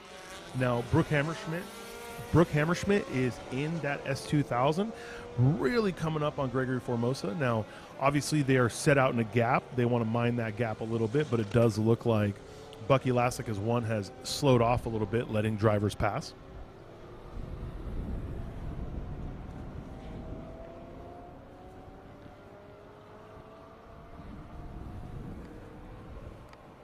Anyone who's had the pleasure of driving this track knows how long that back straight really is. It seems like you're on it forever. You're just sitting in high gear, getting down there. Now, if you talk to some of these drivers, let's say Ferris Khartoumi, his first year out here with the turbo setup on the car, he was actually sitting on limiter in 6 for what felt like 4+ seconds. So that was a huge deal in his car.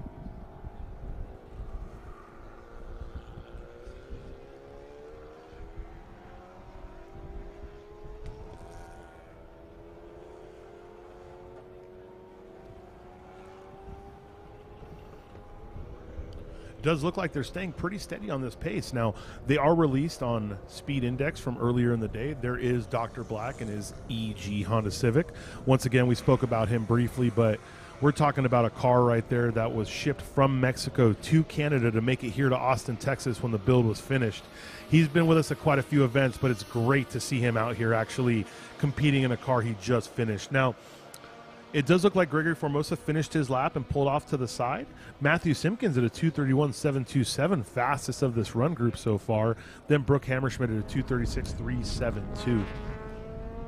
Now, Matthew Simpkins is in that limited class A90 Supra, so he is going to be passing those to try and get another clean flyer out there. Everyone is really racking up right now. This is the second run group of the day, so it is going to be the times that we use to re-rack these cars for later.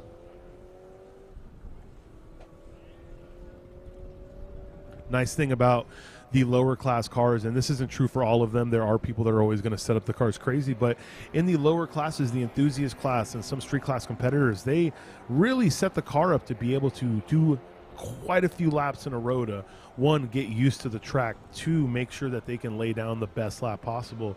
Now you get up to the higher tier of street, limited and unlimited, you're going to see a lot less of that. You're going to see people setting 1 or 2 laps at most because the alignments are very aggressive, the tires are going to get greasy, the heat's going to soak in there because they have just enough cooling to make sure the vehicle can do the laps that it needs to.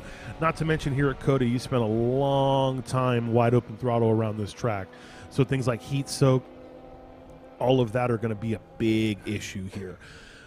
Big issue, but also it's going to make it a little bit more even for competitors that have put in the work to make sure that they're ready for this event. Now, in that time, Steve Wynn in his enthusiast class, Civic Type R, has actually surpassed Gregory Formosa's time with a 2:36.189, about a 10th up on him.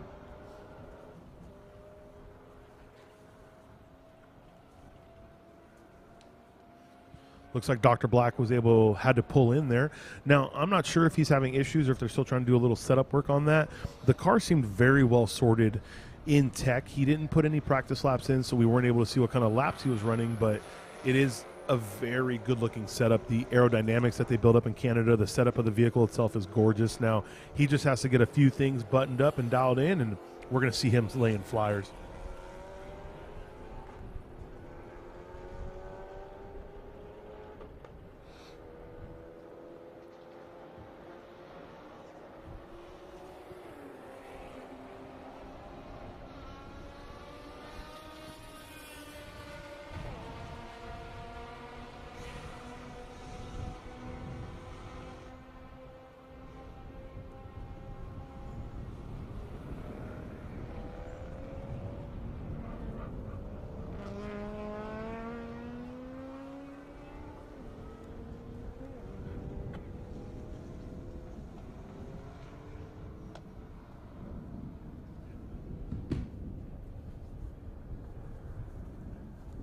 Matthew Simpkins still leading this session with a 2:27.163.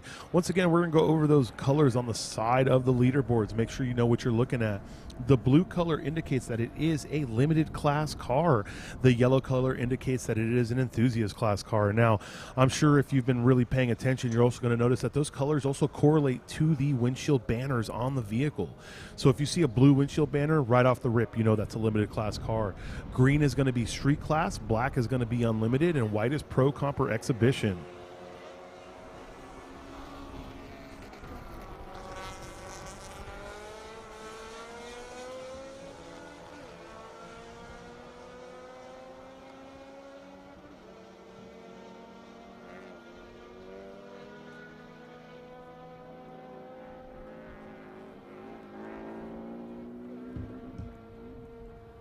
That shot is a good way for you to see how aggressive the hill is coming up to turn one.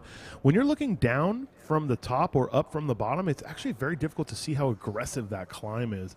That is Dr. Black getting back out on track. Hopefully he's able to lay down a flyer.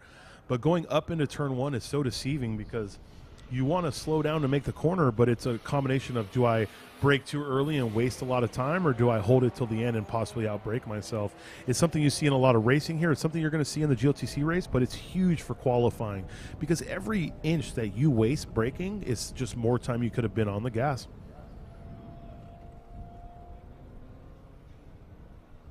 It does look like Don Brown's car is able to set some laps. He's at a 2:39.737.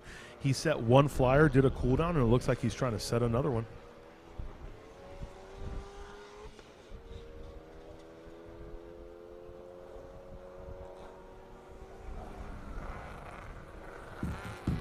This is that turn onto the back straight, and you can really see when people push themselves too far here. The Civic Type R in front of Nick Bright's Spoon Accordion R went really deep, and it pushed him wide there, so it kind of compromises his entry into the back straight. And though the back straight is very long, what people don't realize is the speed at which you carry into the back straight really affects how fast you go at the end. Horsepower is a big thing. It really helps, but what helps more is making sure that the entry you take into the corner can carry as much speed as possible. Ooh, Don Brown going in really deep. He was trying to carry as much speed as possible into the back straight, and as you can see, it was just a little too much.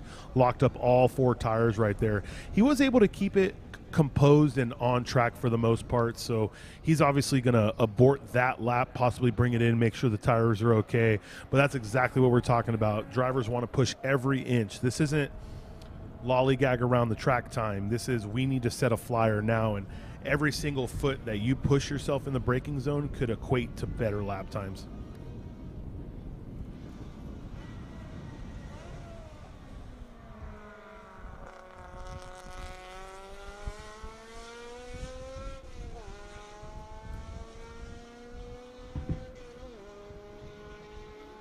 I think this back straight is going to be a point of contention. We're going to see a lot of pushing here. This is an area over the years, historically, we've seen cars spin out, lock up.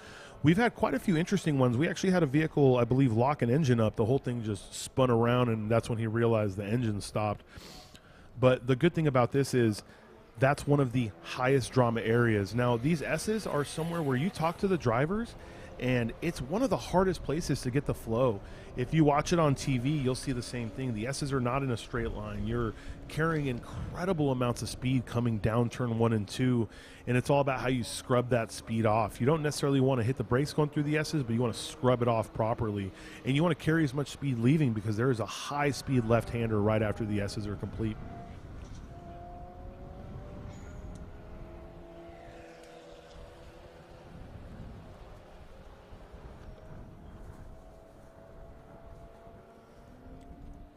To surmise, it does look like Matthew Simpkins is still fastest of this session with a 2:27.163, followed by Brooke Hammerschmidt at a 2:31.925. Those are 2 limited class cars battling it out in Group 4, Session 2. Fastest enthusiast class car of the session is still Steve Wynn at a 2:36.189, with Gregory Formosa just behind him in that Mitsubishi Lancer Evolution at 2:36.225.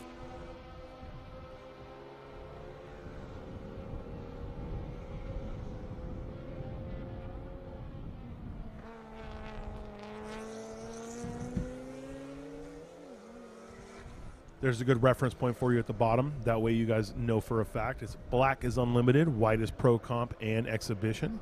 Blue is limited, green is street, yellow is enthusiast. So if you're ever looking at the leaderboard and wondering what the color next to it means, that way you know which cars are fighting each other in the same class.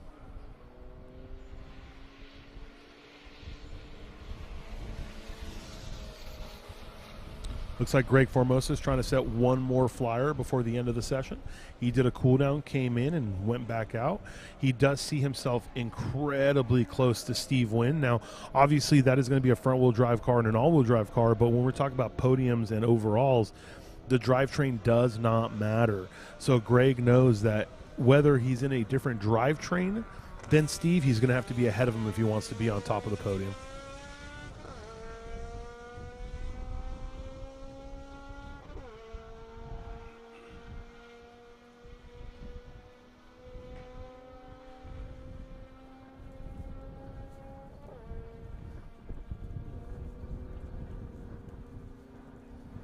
As you can see, teams are even getting ready, cars that aren't on track, and even some cars that aren't in the next run group, still sitting under the shade of the awning, but getting their cars ready to send out.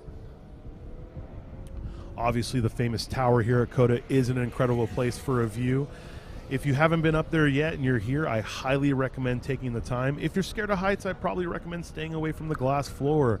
Up there in the middle, there's a big glass pane where you can see directly below you, and needless to say, fear of heights, that is not the place you want to be standing.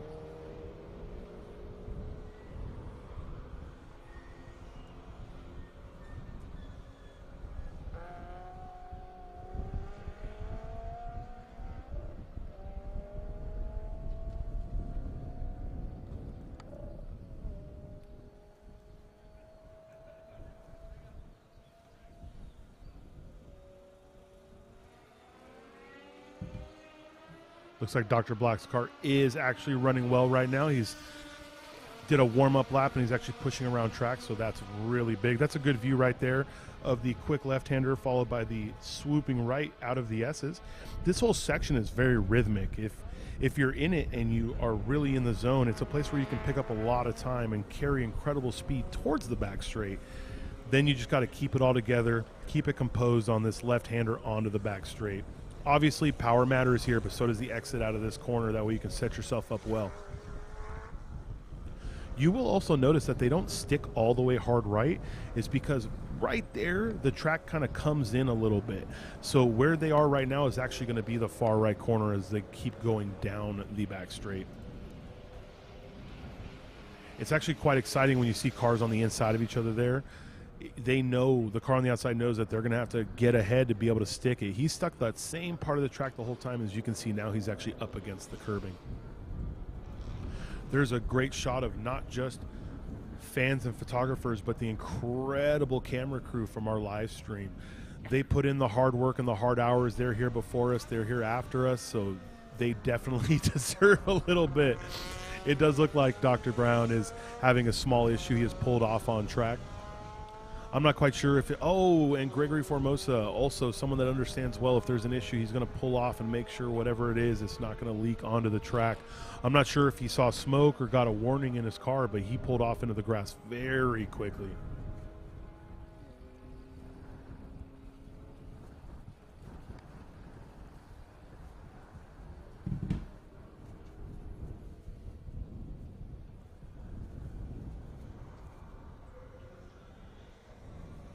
Looks like whatever happened with Greg, he got back on track. It probably wasn't anything too big. He had a quick concern there, but he got off. Now with Dr. Black, he's actually backed up a little bit to make sure he stays off track. So unsure if he's doing that just to make sure he's out of the way of competitors or if he may actually need to pull off. We will find out as soon as we know.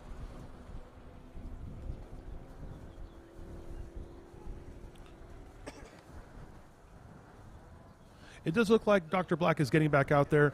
Once again, a lot of these cars have warning lights, indicators, safeties. The driver is going to know soon. So while he's getting back around and we figure out what's going on with him, we're going to cut down to Les with Cole Powelson in the Life Motorsports GTR. What's going on, Les? Go. All righty, continuing through the garage tours. Hey, a great thing. The garages are open. Come visit the drivers. Come see the equipment up close. Life Motorsports. Cole. Welcome back to Circuit of the Americas. Tell us about your 1,200 horsepower you brought. It's working, which is a surprise to everyone here. We were able to get out and put a lap down. It's not a record setter, but it's something on the board, so we can definitely improve upon it. But at this point, I'm just happy to have something on the board first session out. Fantastic. What are your goals for the weekend? Keep chipping away at it. I bet you there's 4 more seconds in this car, maybe 2 in me, 2 in the car itself, and we're going to dig a little bit deeper and try to get there. Fantastic. Does this translate to your Pikes Peak effort? No, nothing's the same at all. It's so wildly different. I have driven this car at Pikes Peak, but everything that you do on setup is totally different for COTA versus Pikes Peak. So race cars are race cars. They always make me better, but yeah, not much translates to the hill. They make us smile a lot, don't they? Yeah, they do. All righty. Hey, you got great seating here right next to the lounge. We're going to go check out the driver's lounge. Good luck, Cole. We'll talk to you later on. All righty, folks, no kidding. One of the best things about this facility is 1,100 acres, 34 garages, 133 feet to the top of T1. We got the lounge right here in garages 14 and 15. Come check it out. If you need to get off your feet, get out of the sun, come on up. Check this out. Great vantage point. We got the giant screens right across with it. Great place to go it. So we'll go right back out to the racing. Back to you, buddy. Hey, thank you so much, Les. That's a great view of what's going down there in the paddock. Cole, always a great person to interview. He's a personality. He's been around with us for a long time. Best smile in Time Attack, and he's always upbeat. No matter what happens in the event, he knows that we're all a family here. We're trying to go fast. We're trying to break records.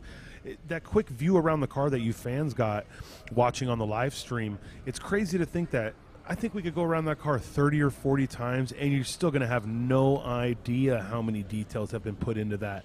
Life Motorsports as a crew and a team have done an immaculate job with that car, and they will continue to do so.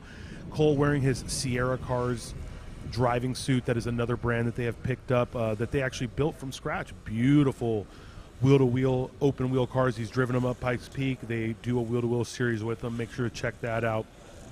Coming up is going to be Group 3, Session 2. We are at a checker flag state for Group 4. This is the second session of 4 run groups of this event. Now, we're going to have 2 more sessions today, along with 4 more tomorrow, so make sure to keep track of your favorite drivers and what's going on. But for this run group as a whole, Matthew Simpkins led it with a 227.163 in his limited class A90, followed by Brooke Hammerschmidt with a 231.288.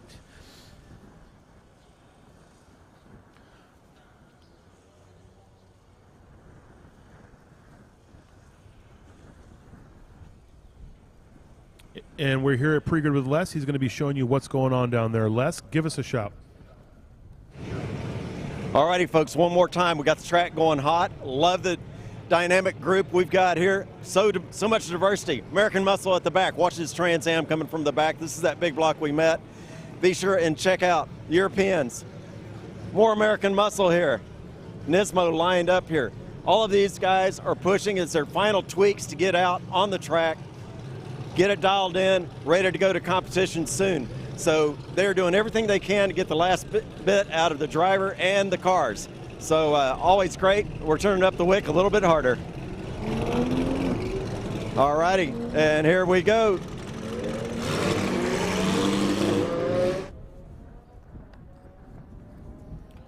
Les, he's got the good job. He gets to walk behind these cars as they're pulling out.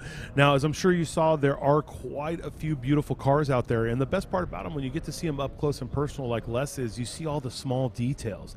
Now, I'm going to be a fanboy for 5 seconds. The car at the very back there that you didn't get a good view of, it's an IS300. It's an Altezza. It has a beautiful, beautiful 1UZ FE that is going to be a Toyota V8 with ITBs on some wide Desmond wheels.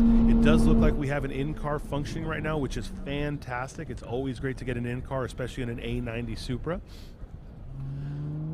This is the view that every fan wishes they had. Every person wants to sit in the passenger seat while these drivers are setting a flyer. So it's great to see that. These cars are out here doing a warm-up lap right now. So let's see what kind of gap they give themselves and see what kind of flyer they can set.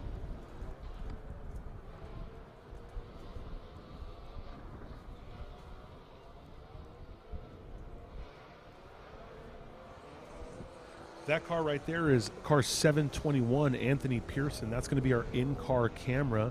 He has run a 227.117. He's in a street class Toyota Supra A90, so that's a great place to start. Get a nice view of what the track's like at the street class level. Hopefully over the weekend we can bump it up to a limited car and then an unlimited car to show you just the delta differences, the speed differences. A lot of people think that unlimited class just means they make way more power, but it's so much more than that. It's not just the power, it's the raw grip the vehicles have, the aerodynamic effects, the benefits of bigger tires, bigger brakes. I would love to take a ride in that car just going down the road, to be honest with you. Riley's car is so incredible. But these guys pick up so much speed in the brake zones. It's not just the cornering, the raw G-forces that the higher class cars pull in braking, and of course acceleration is what makes some of the biggest differences. Street tires these days are so incredibly competitive that the lateral G-forces, the cornering G-forces, the difference isn't that big. But under braking, the raw grip that you have with slicks, lower tread wear tires is what's really going to make it. And of course, having the aero to hold it to the ground so you don't actually lock them up is big too.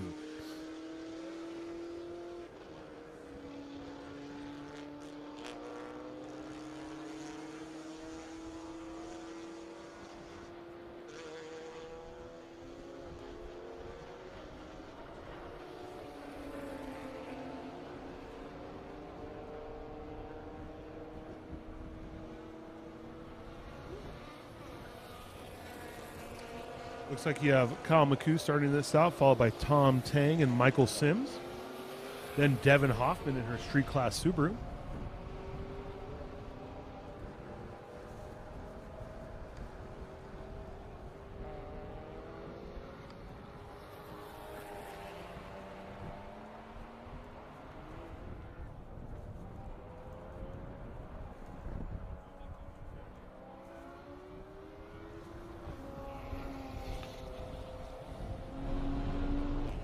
Now that right there is probably a really stressful feeling for the driver, knowing that there's a camera in your car and every single person watching might be watching you. Hopefully I don't make a mistake right here, but that right there is a clean turn one. Car looks very well planted, and like most, the A90 Supra as a whole is a chassis that's been developed really well. Now, you've all seen the S's from the top, but now you can really see how offset they are. Got to carry a lot of speed to the left, bring it back to the right here. You kind of want to go wide and then hug it because you're going to have a pretty high-speed left-hander right here, followed by a swooping right to another left to take you to the corner before the back straight. This whole section is just all rhythm. If you get it right and carry it well, the amount of mile per hour you can hold before the braking zone into the back straight is incredible.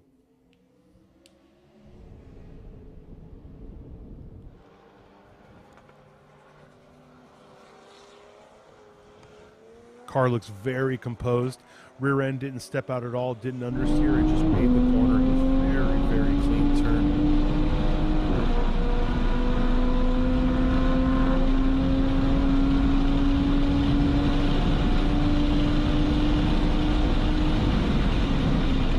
The drivers get a full tour of COTA here. They actually go all the way. They can see the car show. They can see the drift event. There's not a single part of this facility that they don't get to see in the car, which is awesome. 3.7 or 3.8 mile track. There's a lot of room out here for them to be able to make these corners. Now, this is obviously one of the most famous corners, the big right-hander. Looks like we are starting at lap times. This is the triple apex right-hander I was speaking about. This is the corner that drivers have the hardest time really comprehending. Do I hit the inside apex? Do I hit the middle apex? It's just one long swooping right-hander leading into a hard braking zone to a couple lefts and then back onto the front straight. It looks like Kyle McHugh with a 2:31.243, fastest time of the session so far. But Devin Hoffman with a 2:31.838. That looks like a time faster than her last time out, which is good. She's starting to get comfortable with the setup. Robbie Tomerlin with a 2:39.527, and then Anthony Pearson in the 721 Supra with a camera on board sets his fastest time so far at 2:33.91. It looks like a little bit of stress is all he needed to set a faster lap time.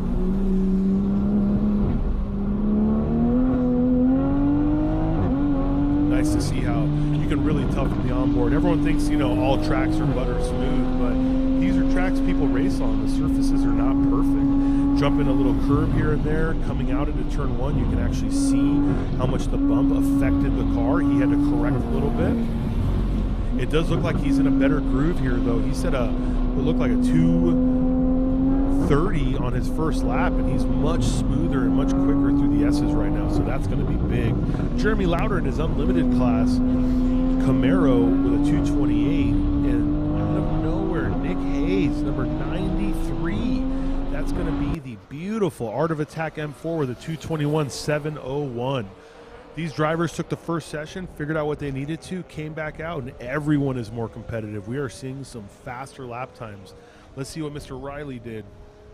With a 2:30.152 right off the rip. Riley's first lap in the first session was a 2:45. It felt like he was still making sure all the issues were sorted. He had a small issue in practice. They had to get towed off of the track, and if you're like me and wonder how they got it on the tow truck, I still have no idea to this day, but they got it on and off with no damage. He was stuck in the pits for a little bit, but whatever the issue was with the suspension, they sorted it. He came out, did a 2:45 straight to a 2:30. So he's finding his pace, he's finding his rhythm. Everyone that we've spoken to from that team and others who have driven the car, like Amir has driven that vehicle, as Riley obviously does the fab work for his car. And a lot of people know that when a car is built from scratch, every component of it's built from scratch. There's no way to know how it handles or how it's going to drive. Amir had nothing but praise for how that vehicle drove. So, Riley did an incredible job with that. There's Mr. Nick Hayes in his BMW M4 with the fastest time of this session so far. Looks like Jonathan Wheeler got down to a 2:28.380. That's going to be faster than his runs in practice and session one. He was in the 2:29s in session one. Now that's Enthusiast rear-wheel drive. So just so you know, right now he is the Enthusiast rear-wheel drive record setter. Now the Enthusiast overall record is a 2:28.5. 4.84. So he has actually taken the enthusiast overall. His goal has always been to come here and try and break that record in a car that he built at home. Anyone who's been following Jonathan Wheeler knows that that car had an incident last year. He had to rebuild the whole front end. It took a little damage on a wall hit, and he rebuilt the whole thing from scratch, and he did a great job on it. After his incident in practice where they thought he had a blown motor, I'm pretty positive he's feeling good right now. Now, honestly, very early in the event, you got Jeffrey Ting right behind him at a 2:30.080 right now. So he is definitely pushing hard. 2:30.080 would obviously be the enthusiast front-wheel drive record. It does look like, and for those of you that have never been here, if you can look at this board for a second, it's not just people out there. We have automated boards with numbers. So right now we have a black flag on car 757. It may actually just be car 75 if I'm not mistaken. The car is going to see that in multiple areas coming around the track. That way he knows to come in. Whatever the issue may be, they'll get him in, get it sorted so he can get back out. Black flags here tend to be because you have something hanging off the vehicle, parts came off, you lost a transponder, et cetera, et cetera, et cetera. That way we can get you in, get it sorted, get you right back out.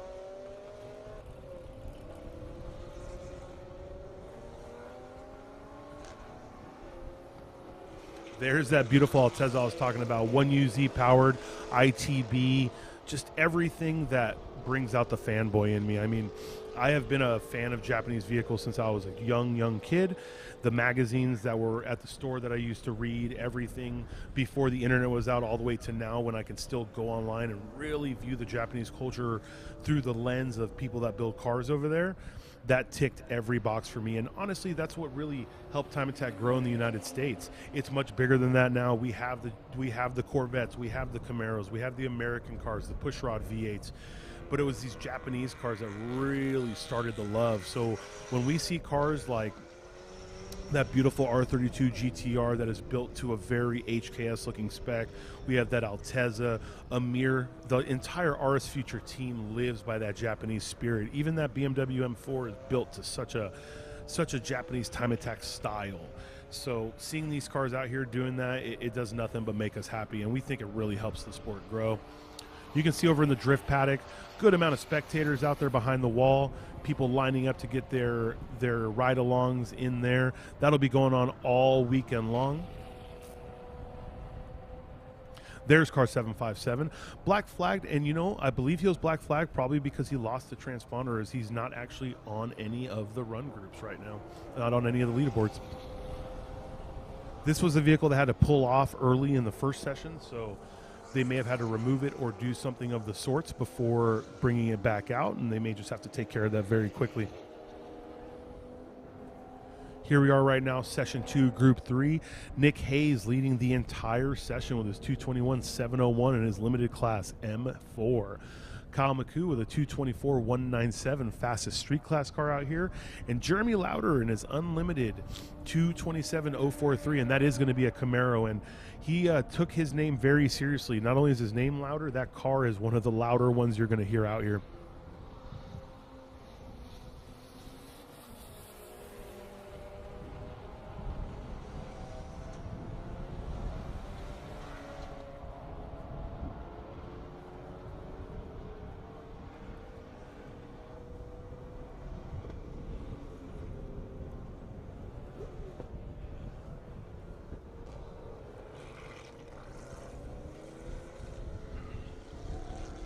For those of you watching, don't hesitate to take a look at this schedule. This is what we have going for after lunch.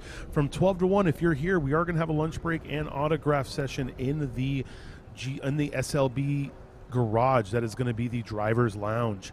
From 1 to 2:35, we have Time Attack Session 3. After our Session 3, GLTC is going to have their first race of the weekend from 2:40 to 3:05. From 310 to 325, Lone Star Drift is going to come out and do a few laps around the track. That's one of the benefits of being a Lone Star Drift driver and accepted to this event. You get to know what it's like to actually go around Circuit of the Americas. And then from 325 to 5, we will have our final time attack session of the day. Make sure to follow on racehero.io because at 1 o'clock, we are going to be re-racking these drivers. They will not all be in the same run groups. So if you're tuning in to follow someone specifically, make sure you check Race Hero before you wait to see what session to watch. 12 to 1, if you're here, we're going to have autographs in the driver's lounge. 1 to 2:35, we are back for Time Attack Session 3. 2:40 to 3:05, GLTC's first of 4 races of the weekend.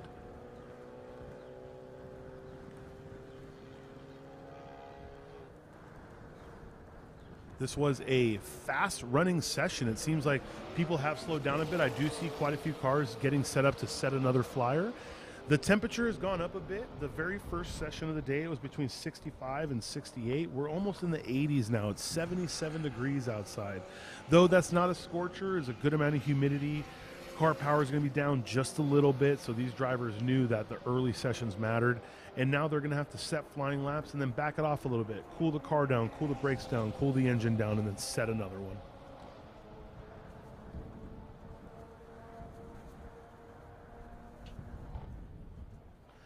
Most people have set their fastest laps on the first one. Now, Kyle McCoo in second here on number 15, Street Class car, has actually set his fastest lap in his 4th lap. He's continuously getting faster and faster, which leads us to believe there's a lot of time left in that car. Jeremy Lauder set his fastest lap on the 2nd lap of his session, 2:27. And Ravi Tomerlin, who just has no problem pushing lap after lap in that turbocharged K-Series Honda Civic Type R engine, actually set his fastest lap on the 4th lap of this session. That's a 2:27.616. He's obviously on a cooldown lap now. He's been staying offline the whole time and just making sure if anyone is coming up on him, he is completely out of the way.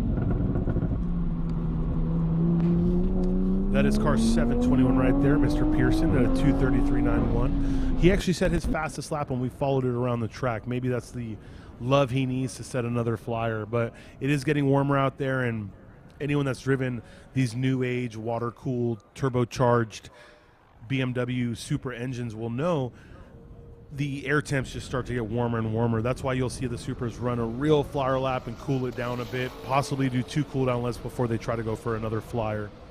They don't use an old school air-to-air intercooled system like, say, that Evo 7 that's out on track right now. It is an intercooler that's running coolant through it. So obviously as the coolant temps get up and the water temps get up, the air temps follow. Riley, on the other hand, has just been knocking lap time out bit by bit. He's down to a 2:26 right now. That's a 2:26.534. For a man that started the event with a 2:45 down to a 2:26, he is knocking time out like crazy. Now, no one would ever say Riley's not a driver. He's a track guy. Anyone who thinks he's just building cars and trying to get more YouTube fans and trying to get to SEMA and this and that, you are out of your mind. Riley is a driver. He does this out of passion. That's probably why Amir chose him long ago to be the fab guy for all of the work on his NSX and other projects like that. So to see him here on the big stage really proving himself, mad respect to Riley and his team.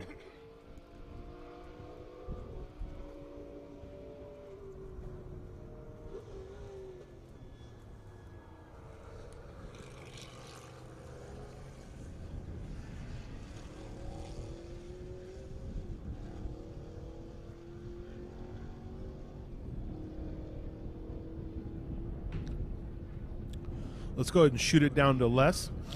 He's going to go ahead and give us some information down from the paddock right now. Session 2 getting ready to start. Great selection of cars. These are some of the fastest cars you're going to see today. very unique spectrum of cars. Check this out. We got the Vets. We got the R8. There's our Aussie buddy right there, Brett, coming in. Okay, I'm calling this the LS 911, the LSX powered. Great running car, great sounding car. Totally not what the Porsche purists like. Moving on through all the Corvettes, the Beamers. Got an AMG down there. Watch the AMGs. It's one of the fastest chassis on this track. Very definitely powerful. We've got a lot of those that come through for some of the other racing series. A lot of these drivers do really well out here, and they love it. It just works with the rhythm of that chassis. Next up, BMW 3 Series. Always a great car to run. M at that. Others lining up from the street versions that you've seen and know and love. We've got another FinSpeed Porsche entry coming up as well. Line of Supras coming in. This is guaranteed to be a swift pack. Definitely check these guys out. It's always great to see this. Alrighty, what do you think? Global Track at COTA. It's amazing. It's a good track. Have you been here before? Many times. Tell us about it. World-class facility. You drive on it? I do. What do you drive? Let's hear it. Bunch of stuff. Depends on what's here that weekend. There you go. There you go. Alrighty. Lots of excitement around. Scott Adams, driver development. Alrighty. Lots of talented folks here. From driver's talent, driving coach, we just saw Scott Adams, development driver, go by. Got a couple others. Mustangs galore. Mustangs are always entertaining. Great chassis to build up on here as well. We've got a lot of the Shelby crew that bring those out on a regular basis. AMG, we talked about the AMGs. These are fantastic. Lots of folks, you'll see quite a few of these here on any given weekend. Speed Freaks is always a big supporter with our group out here. Thank you, Speed Freaks. Next up, Supra. Call it what you will. It's fast, it's fun, it's a beautiful car.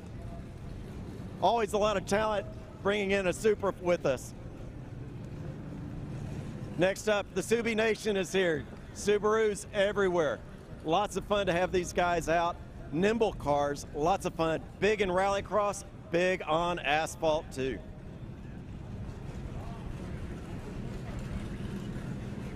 Next up, we've got the Vipers. Always got to have a Viper up in the mix here. All right, tell us, how's this going for you today? Oh, it's going great. All right, so what are we expecting out of the Viper? Being a Mopar guy, tell me. Time-wise, 220s. All righty, there you go. Vipers do well. They like the long stretches that we have on the front straight and the back straight. So lots of opportunity for them to stretch out. A lot of these are built up, very swift. We've got some Vipers out here with 1,000 horsepower. Makes for a lot of fun on that long straightaway. Next up, back to our Corvettes, the Z06. Another great car right off the dealership floor. Yates here is doing awesome. This is a great setup that he's got. You'll see a G-Lock sponsor as well. Yates, what are you thinking for today? What are you doing? Yeah, just trying to learn the track. You know, it's a track I've never been to before, but it's really fun. It's fast, and just going out there and pushing as hard as I can. So if I can brake late, I'll go fast. So that's the goal. All righty. Mario Andretti says pay attention to the first 3 turns. The rest of it's easy. There you go. Love it, man. All righty. You get the first 3 right, the rest of the track comes to you. McLaren's a very popular car out at COTA. Swift, lots of fun, great handling car. Always great to get some of the McLaren crowd out. What are you thinking for today's time? Let's see. Co-driver ran a 218. Hopefully I can catch him. There you go. Challenges within the car. All righty, 218. Group 2 getting ready to head out. It's going to be a great day. Watch this group. Lots of mix of cars. Watch all the different lines that they're going to take, especially through the stadium. Back to you, buddy. Hey, thanks, Les. That was exciting. Getting to see these people out on grid, getting ready to go out. You could really see the excitement from Tuan Ho and the number 0 Supra GR. You saw him dancing in his car. Clayton Yates right there in his Corvette Z06. Always very exciting to talk to. Great teams out here doing an amazing job. The best part about all of this is Les gets to see this up close and personal. Now, Les is been in the Austin motorsports scene for a very long time, and he was one of the first locals when Super Lap Battle came here to be incredibly excited about this. He had us on a radio show with him. We talked to him. He really helped people in Austin understand the event. So to have him here, have him part of the family is huge for us. Now we're going to see Group 2, Session 2 go out. It does look like everyone we expect to go out is on grid right now. We do have Gabe Zamora leading them out. It does look like Brett Dickey and the Project Import team, whatever little thing they had going on there, they had taken care of. Once again, the number 0 of Tuan Ho, he's dancing in the car. Hopefully he's dancing after the session from his lap time. And all the way down to Clayton Yates in his Z06. These are drivers with big fan bases. I see people talking about all of them online during every single run group. So let's see what kind of lap times they can lay down and work it from there. That is going to be Mr. Casey Jones in that Corvette, that C7 right there. The R8 of George Zhao, he actually drove all the way from Washington to come do this. He runs the Ridge Motorsport Park event of Global Time Attack. It's great to see him make the trek. Johnny Hernandez in his number 50 Subaru STI.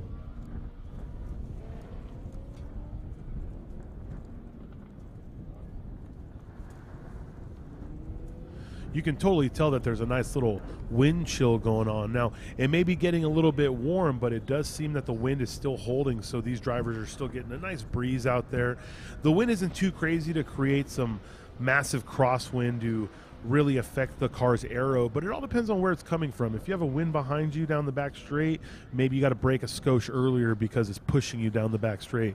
If you got a headwind down the back straight, well, you get to push a little further into the braking zone because that headwind's going to not only slow you down but keep the aero pushed down on your car.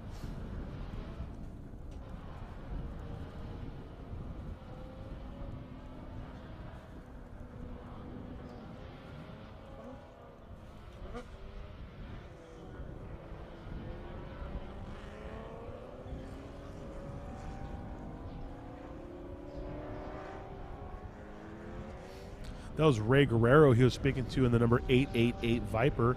Ray has made the entire gambit of runs with Super Lap Battle and GTA in the past. He's made every single event. That is a competitor who just loves to come out and compete.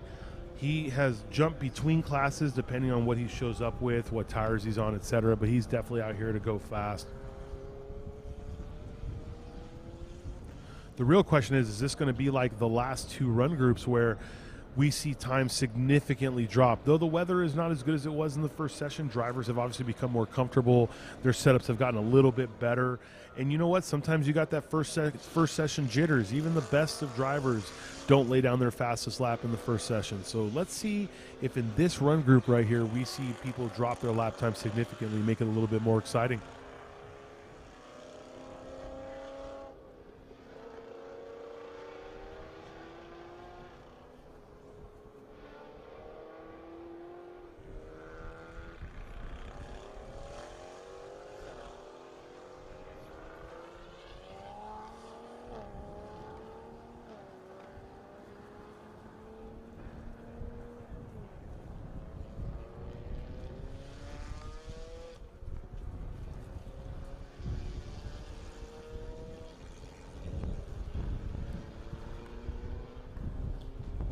Right here's where you're going to see drivers really start to make the gap.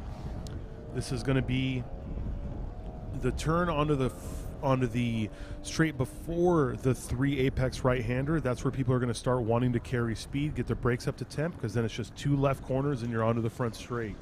This is something you actually see in a lot of series qualifying. People will do about 70% around the track, slow down corner 15, and then really send it from there. Got Gabe Zamora leading him off in his limited class Porsche. Nice and bumpy down the front straight. You can really see the attitude of the car right there. No problem sending it through turn 1. He has a lot of confidence in that vehicle.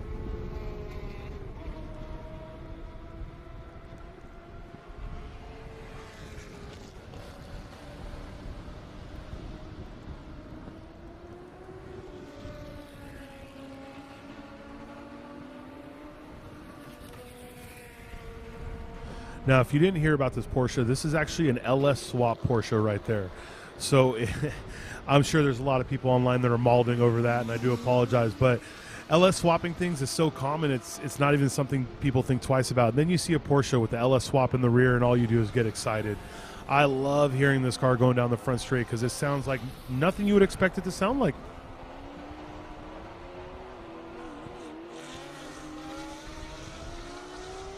That's Cal Fortner and his Mercedes. Now, that's an awesome car. We've seen him out here a few years. It's great to see those chassis out here taking Time Attack to a whole different level with all the vehicles that are showing up. Camera crew doing an incredible job tracking this car. You can really see the speeds he's carrying by how quickly he's going past those curbs.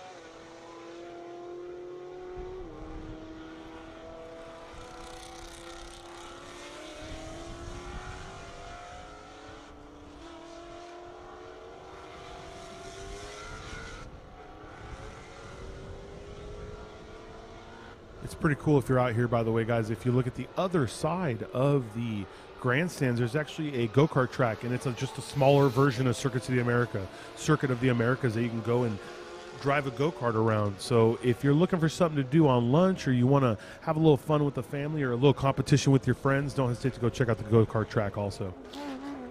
Quick little coda back there. You see people on this track. They're going to be getting it all weekend long. Honestly, this part of the track is actually open all the time. People come out here just to do the go-kart driving. This facility as a whole is incredible.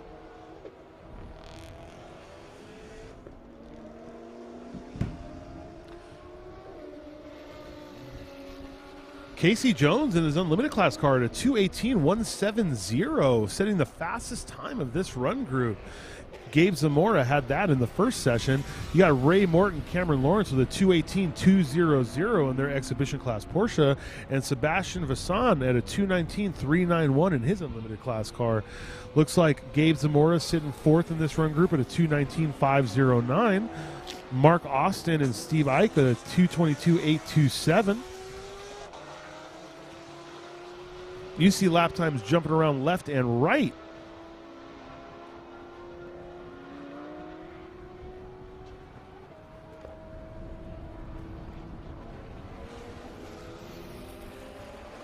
Johnny Hernandez at 2:25.821, already going faster than he did in the first session on his first lap. Ray Guerrero at 2:28.239.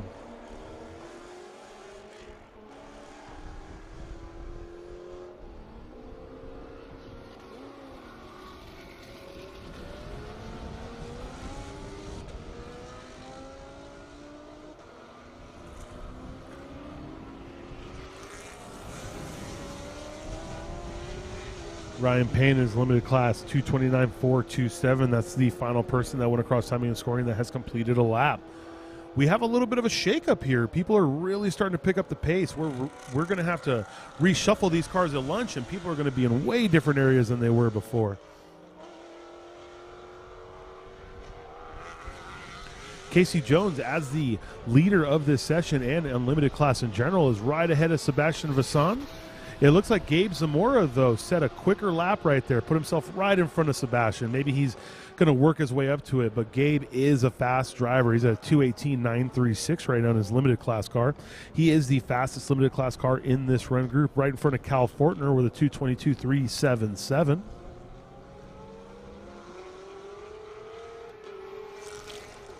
There's Ray Mort setting his second lap time. It's about 6 seconds off the pace of his first one, so he may just be cooling the car down. Obviously, like we said, the weather is getting warmer, and it's hard to go lap after lap in a vehicle. It is in the 80s now. It was 76 when we started Group 4 of this session. It is 80 degrees as we speak.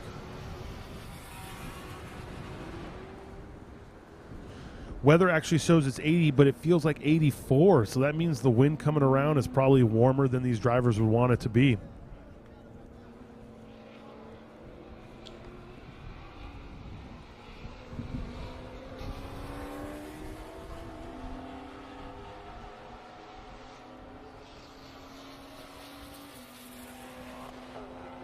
Tim Shepner, literally within a few thousandths right there. That's within 4 thousandths of his first lap. If you want to say consistency is key, he is proving that. First lap at a 2:25.743, second lap at a 2:25.747. That would be that beautiful Evo 9 fan favorite car.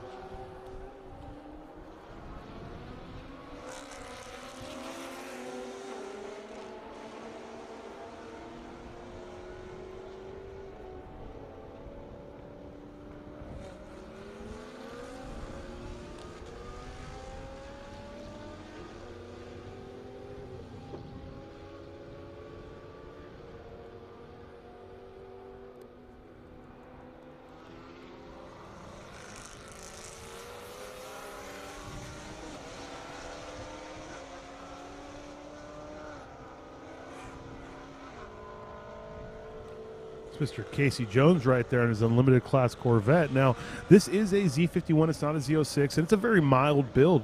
It's actually spec'd for a NASA or SCCA wheel-to-wheel series, so the power it's making is significantly lower than what it can, and it does look like he's staying offline. He may have kind of botched that turn a little bit, so he wants to make sure that anyone who's coming up behind him, he doesn't block.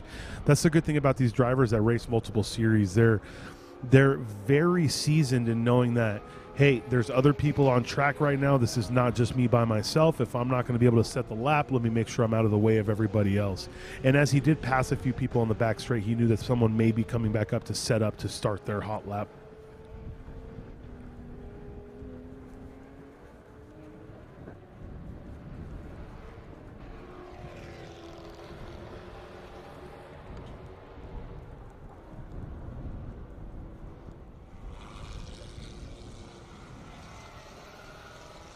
Mr. Mark Austin and Stephen Ike, they have really gotten that time down.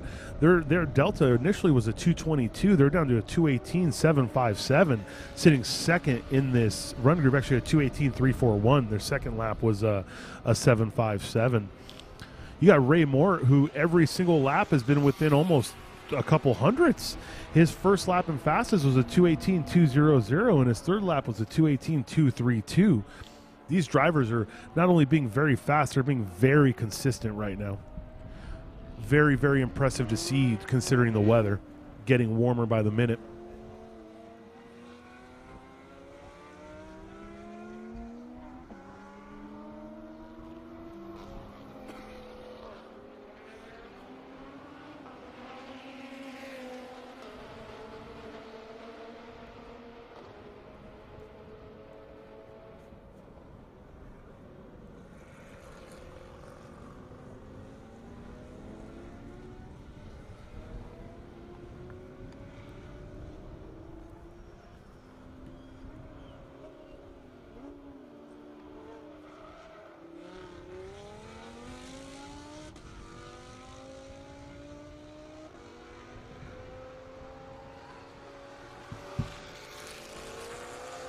This is the Tim Shepner car that you've heard me talk about a few times. It is really what Evo fans love to see, a beautifully built wide body Evo 9, but not just built for looks, built for purpose. Tim really pushes this car. Now, I know that they were working hard last minute to get this car together. It was actually tuned less than a week ago. He's really lucky his tuner's a big fan also, because he let the car come in over a weekend when he was closed so he could really sort that car out.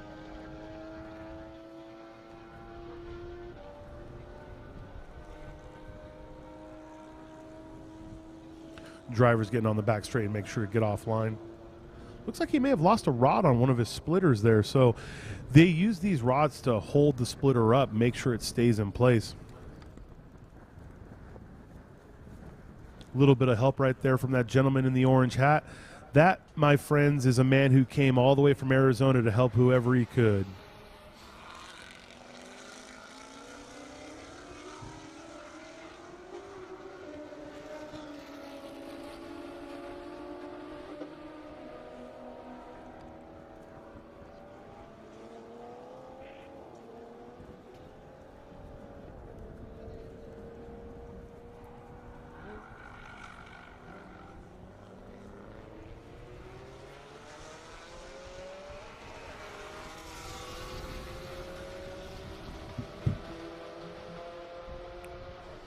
Here we go. That's going to be car 48, if I'm not mistaken. That's Ray Mort with the fastest time of the session so far. He is in an exhibition class. His vehicle did not fit within a few time attack rule sets, along with a couple other 911s here, but they were able to run via exhibition. His time will stand for exhibition, but will not stand for any podium or time attack honors. It's great to see him out here, though, really pushing the limits of the car.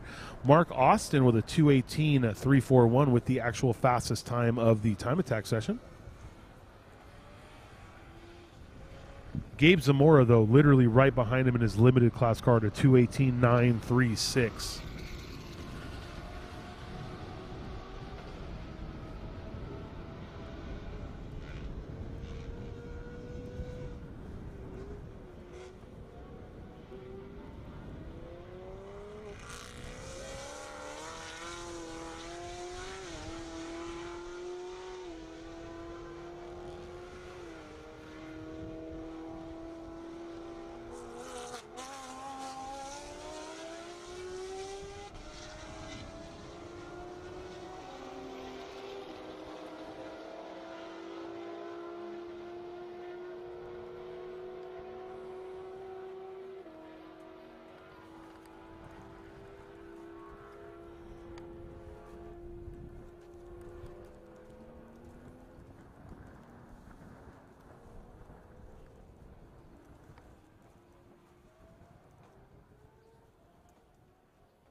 Be Clayton Yates right here trying to set another fast lap time.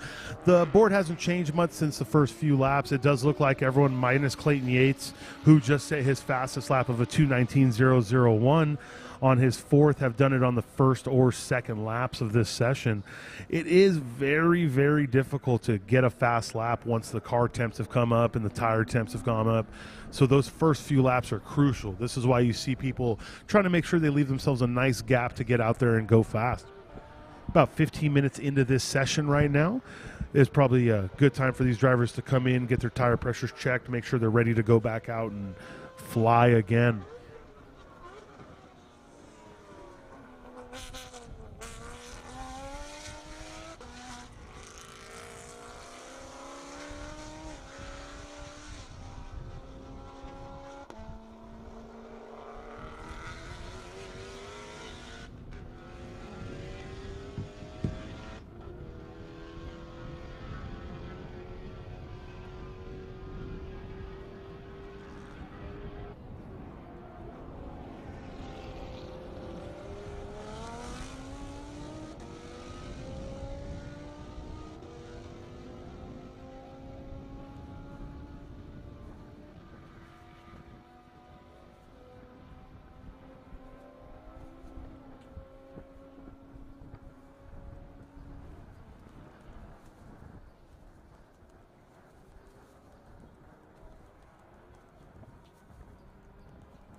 Here we have Group 2, Session 2 lap times. This is going to be the last session before lunch, Group 2, Session 2. This is being led by Mr. Morton, Mr. Lawrence at a 218-200 in their exhibition class car. Followed by Mark Austin and Stephen Ike in their unlimited class with a 218-341. It does look like we have a few people that have cooled down to try and set another flyer. We might see a couple fast laps come out right now, but there's a good chance you've seen the fastest laps of this session.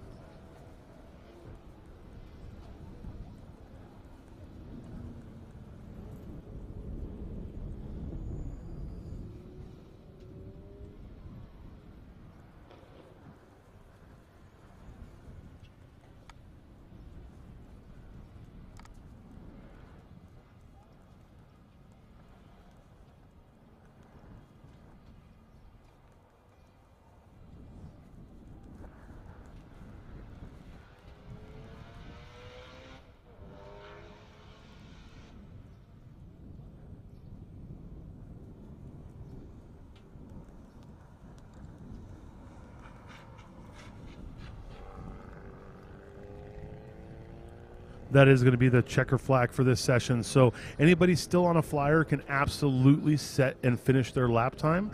No new laps can be started, obviously. So let's see if anyone finishes a lap and sets a faster lap time or if anyone comes in. We are going to end this group with Group 1, Session 2. So the final session will be starting. The final group will be starting in this session. That group should consist of Amir, Ferris Khartoumi, Cole Powelson, Mr. Chin in his LMP car. It should also have Jensen Little in his LMP car. We should see that beautiful McLaren that's already done a 2:01. Now, I know Ferris's goal has always been to be the first person to break the 2-minute barrier here, and he's gonna have to put that lap in soon because we have cars knocking on the door.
While these drivers are coming in, it looks like no one was able to set a faster lap time after the checker came out. While these drivers are coming in, we're going to have a Group 1, Session 2 gridding up. That's going to be Group 1, Session 2. See if we can get a faster overall time for this event. We do have four sessions today, 4 sessions tomorrow. This is going to be the final group before lunch. Lunch is going to be from 12 to 1. If you're here at the event, remember from 12 to 1, we will be having autograph sessions in the driver's lounge. If you are watching, make sure to be back by 1 o'clock. That is when we're going to have a time attack session and then GLTC's first race of the weekend. They had their practice and qualifying before lunch, so the first race is going to be action-packed. If you did watch the qualifying, it was full of a little bit of drama there, so we are going to see some shuffling in the pack itself. So right now we're going to have Group 1, Session 2 coming out, followed by lunch, and then Session 3 directly after at 1 o'clock.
For those of you that are watching, remember the lap times that you see on timing and scoring are never official till they're certified.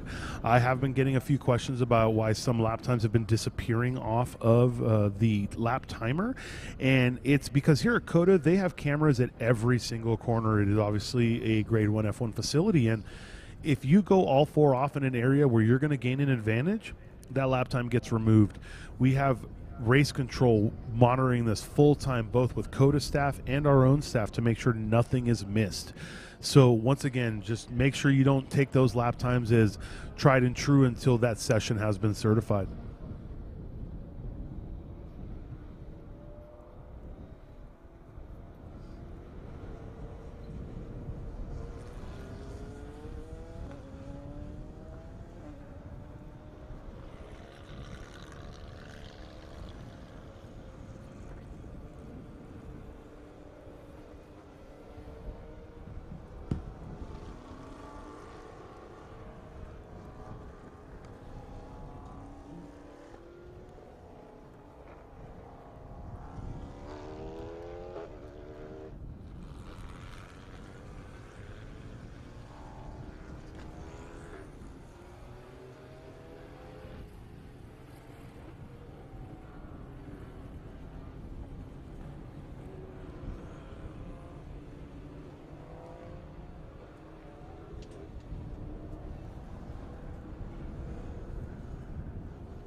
It does look like we have Group 1 on track. This is, again, Group 1 on track. They are starting their warm-up laps, so let's see what kind of lap times we can get down.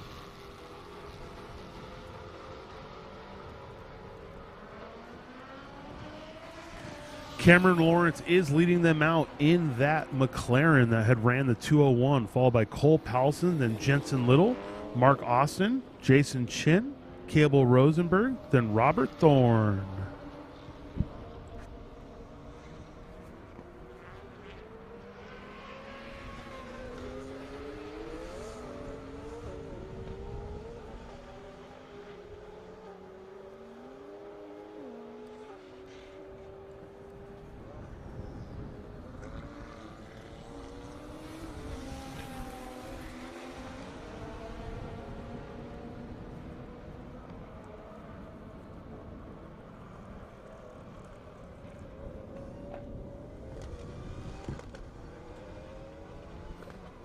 There it is right there, the Art of Attack NSX Amir. Now, this is the first event where this vehicle is in unlimited class. Obviously, they really put in a lot of work through the offseason. It's not common you see a car go straight from street to unlimited, but Amir felt he needed to do that. We really cannot wait to see what that car can do with a year's worth of development. Here's Cole on what looks like a set of brand new sticker tires. So he did his 206 on some scrubs. Maybe he feels the car is set up and ready. It's time to really lay down a flying lap.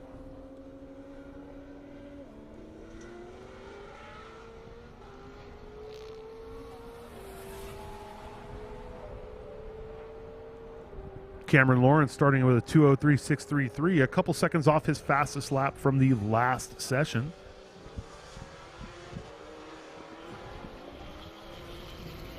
Ooh, Cole with a 208.221, 2 seconds off of his fastest lap. It looks like both of them are exactly 2 seconds off their fastest time. Could it be track temps? Could it be the track is kind of falling away and the power's going down? Quite possibly. I have Jensen Little at 213.008.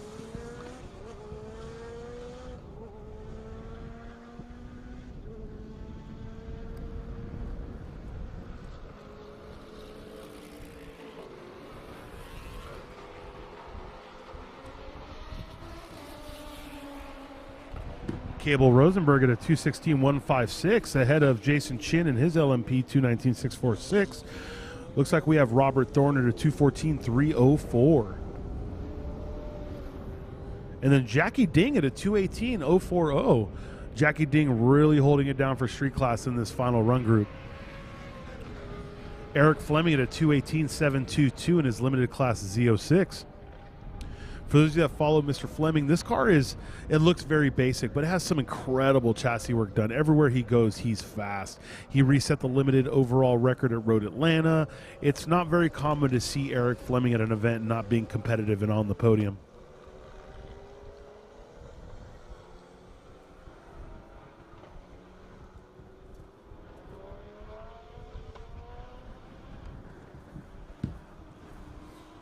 That does look like it was Jackie Ding lost it there, if I'm not mistaken. Kind of hard to see from this high angle, but what will happen is they're trying to carry a lot of speed through the S's, and if the car starts to get a little attitude, you start to lose it. It's not a race. You just straighten it out and then end your lap there and try for another one. You can really see the speed difference of those LMP cars. Now, both of these vehicles, I'm not sure about Jason Chin's, but as far as Littles, that vehicle, Jensen Littles, he purchased that one as a complete, oh no, Amir's wing has buckled in the middle. That is not good news. It does look like we have a wing failure on Amir's car. He wasn't able to set a flyer yet. That right there is something that may actually cause them to not be able to set a competitive lap all weekend, because I don't think they're going to have a spare of one of those. But you can buy these LMP3 cars either as a used race car from a team, or you can buy a complete from the actual factory. So it's pretty cool to see them out here. Some of them, like Mr. Chin's, is something that he takes out to his own track day events that he enjoys. Jensen Little just picked his up not too long ago and put some work into it, so I can't wait to see that one fully uncorked. Cameron Lawrence on his second lap actually set it a little bit faster to 2:03.439. Still about 2 seconds off his fastest lap, but it's still out there pushing. Looks like Cole Powelson's coming in. They're going to check pressures and temps and either send him for another one or decide to hold those tires until a cooler session. Eric Fleming on his second lap, setting his fastest one at a 2:18.179, pulled a few tenths out of his prior lap.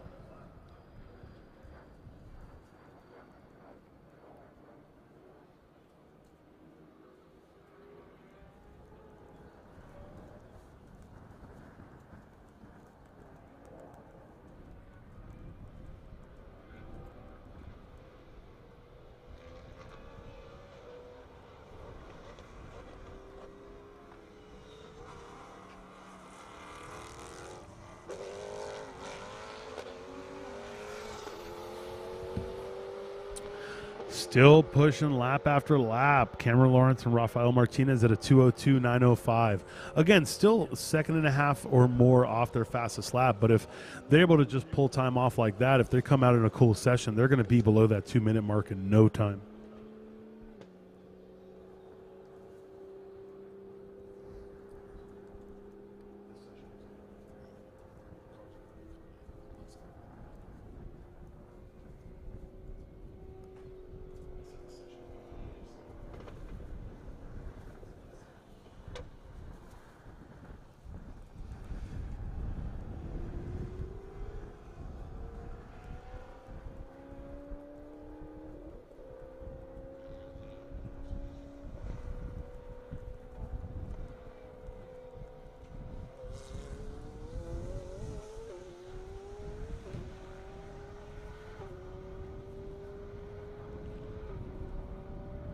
Looks like we do have cars already out getting set up for the lunchtime pit walk and drivers autographs there in the driver's lounge. Don't forget, guys, from 12 to 1 lunchtime here, it will be autograph sessions in the driver's lounge.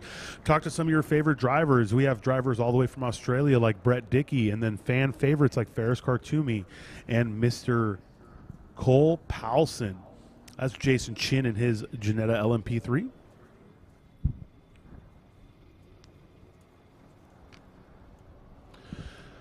Cameron Lawrence, though, is really pushing hard. He's going to want to set another flyer. I think by the speed he's going, I don't think he's coming back into the pits. So let's see if he can get down to the low 202s in this temperature.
That is absolutely one beautiful car to see around this track. I don't have much history on it. We have not seen the car here before, but I can tell you it's pretty impeccable in person. Obviously built to a standard to be able to run incredibly long lap times in temperature like this, but on top of that, incredibly fast lap times.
For those of you here at the event, once again, don't forget Just Vibes Car Show happening just outside of the paddock there behind the team building.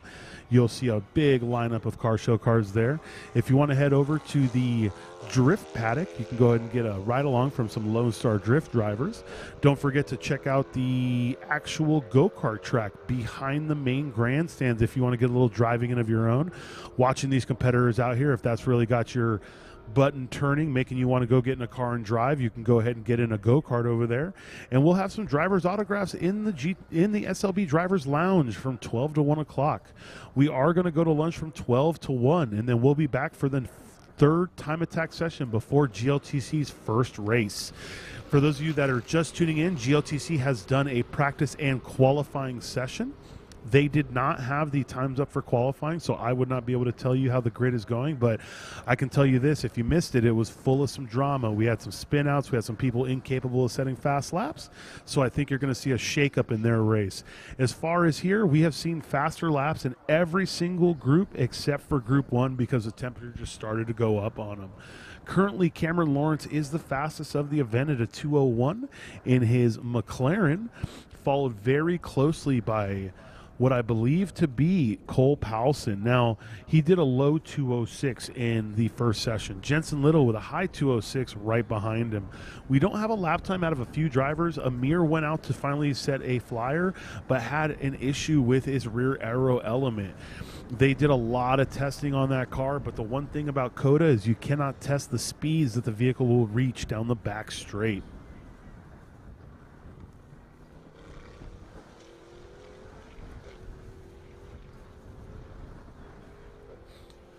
I just got word from the staff.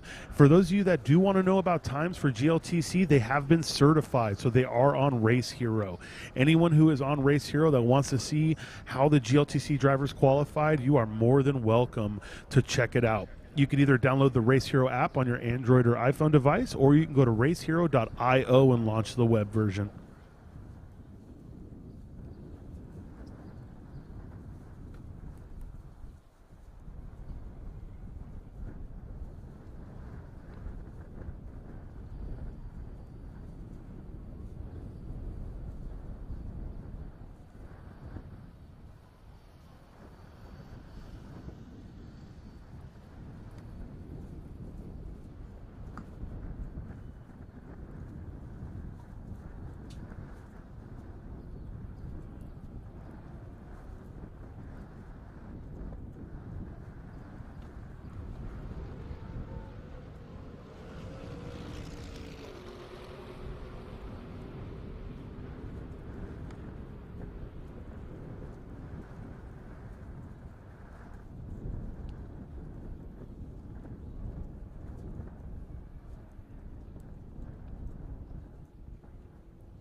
This is going to be the lull to the end of Group 1 Session 2.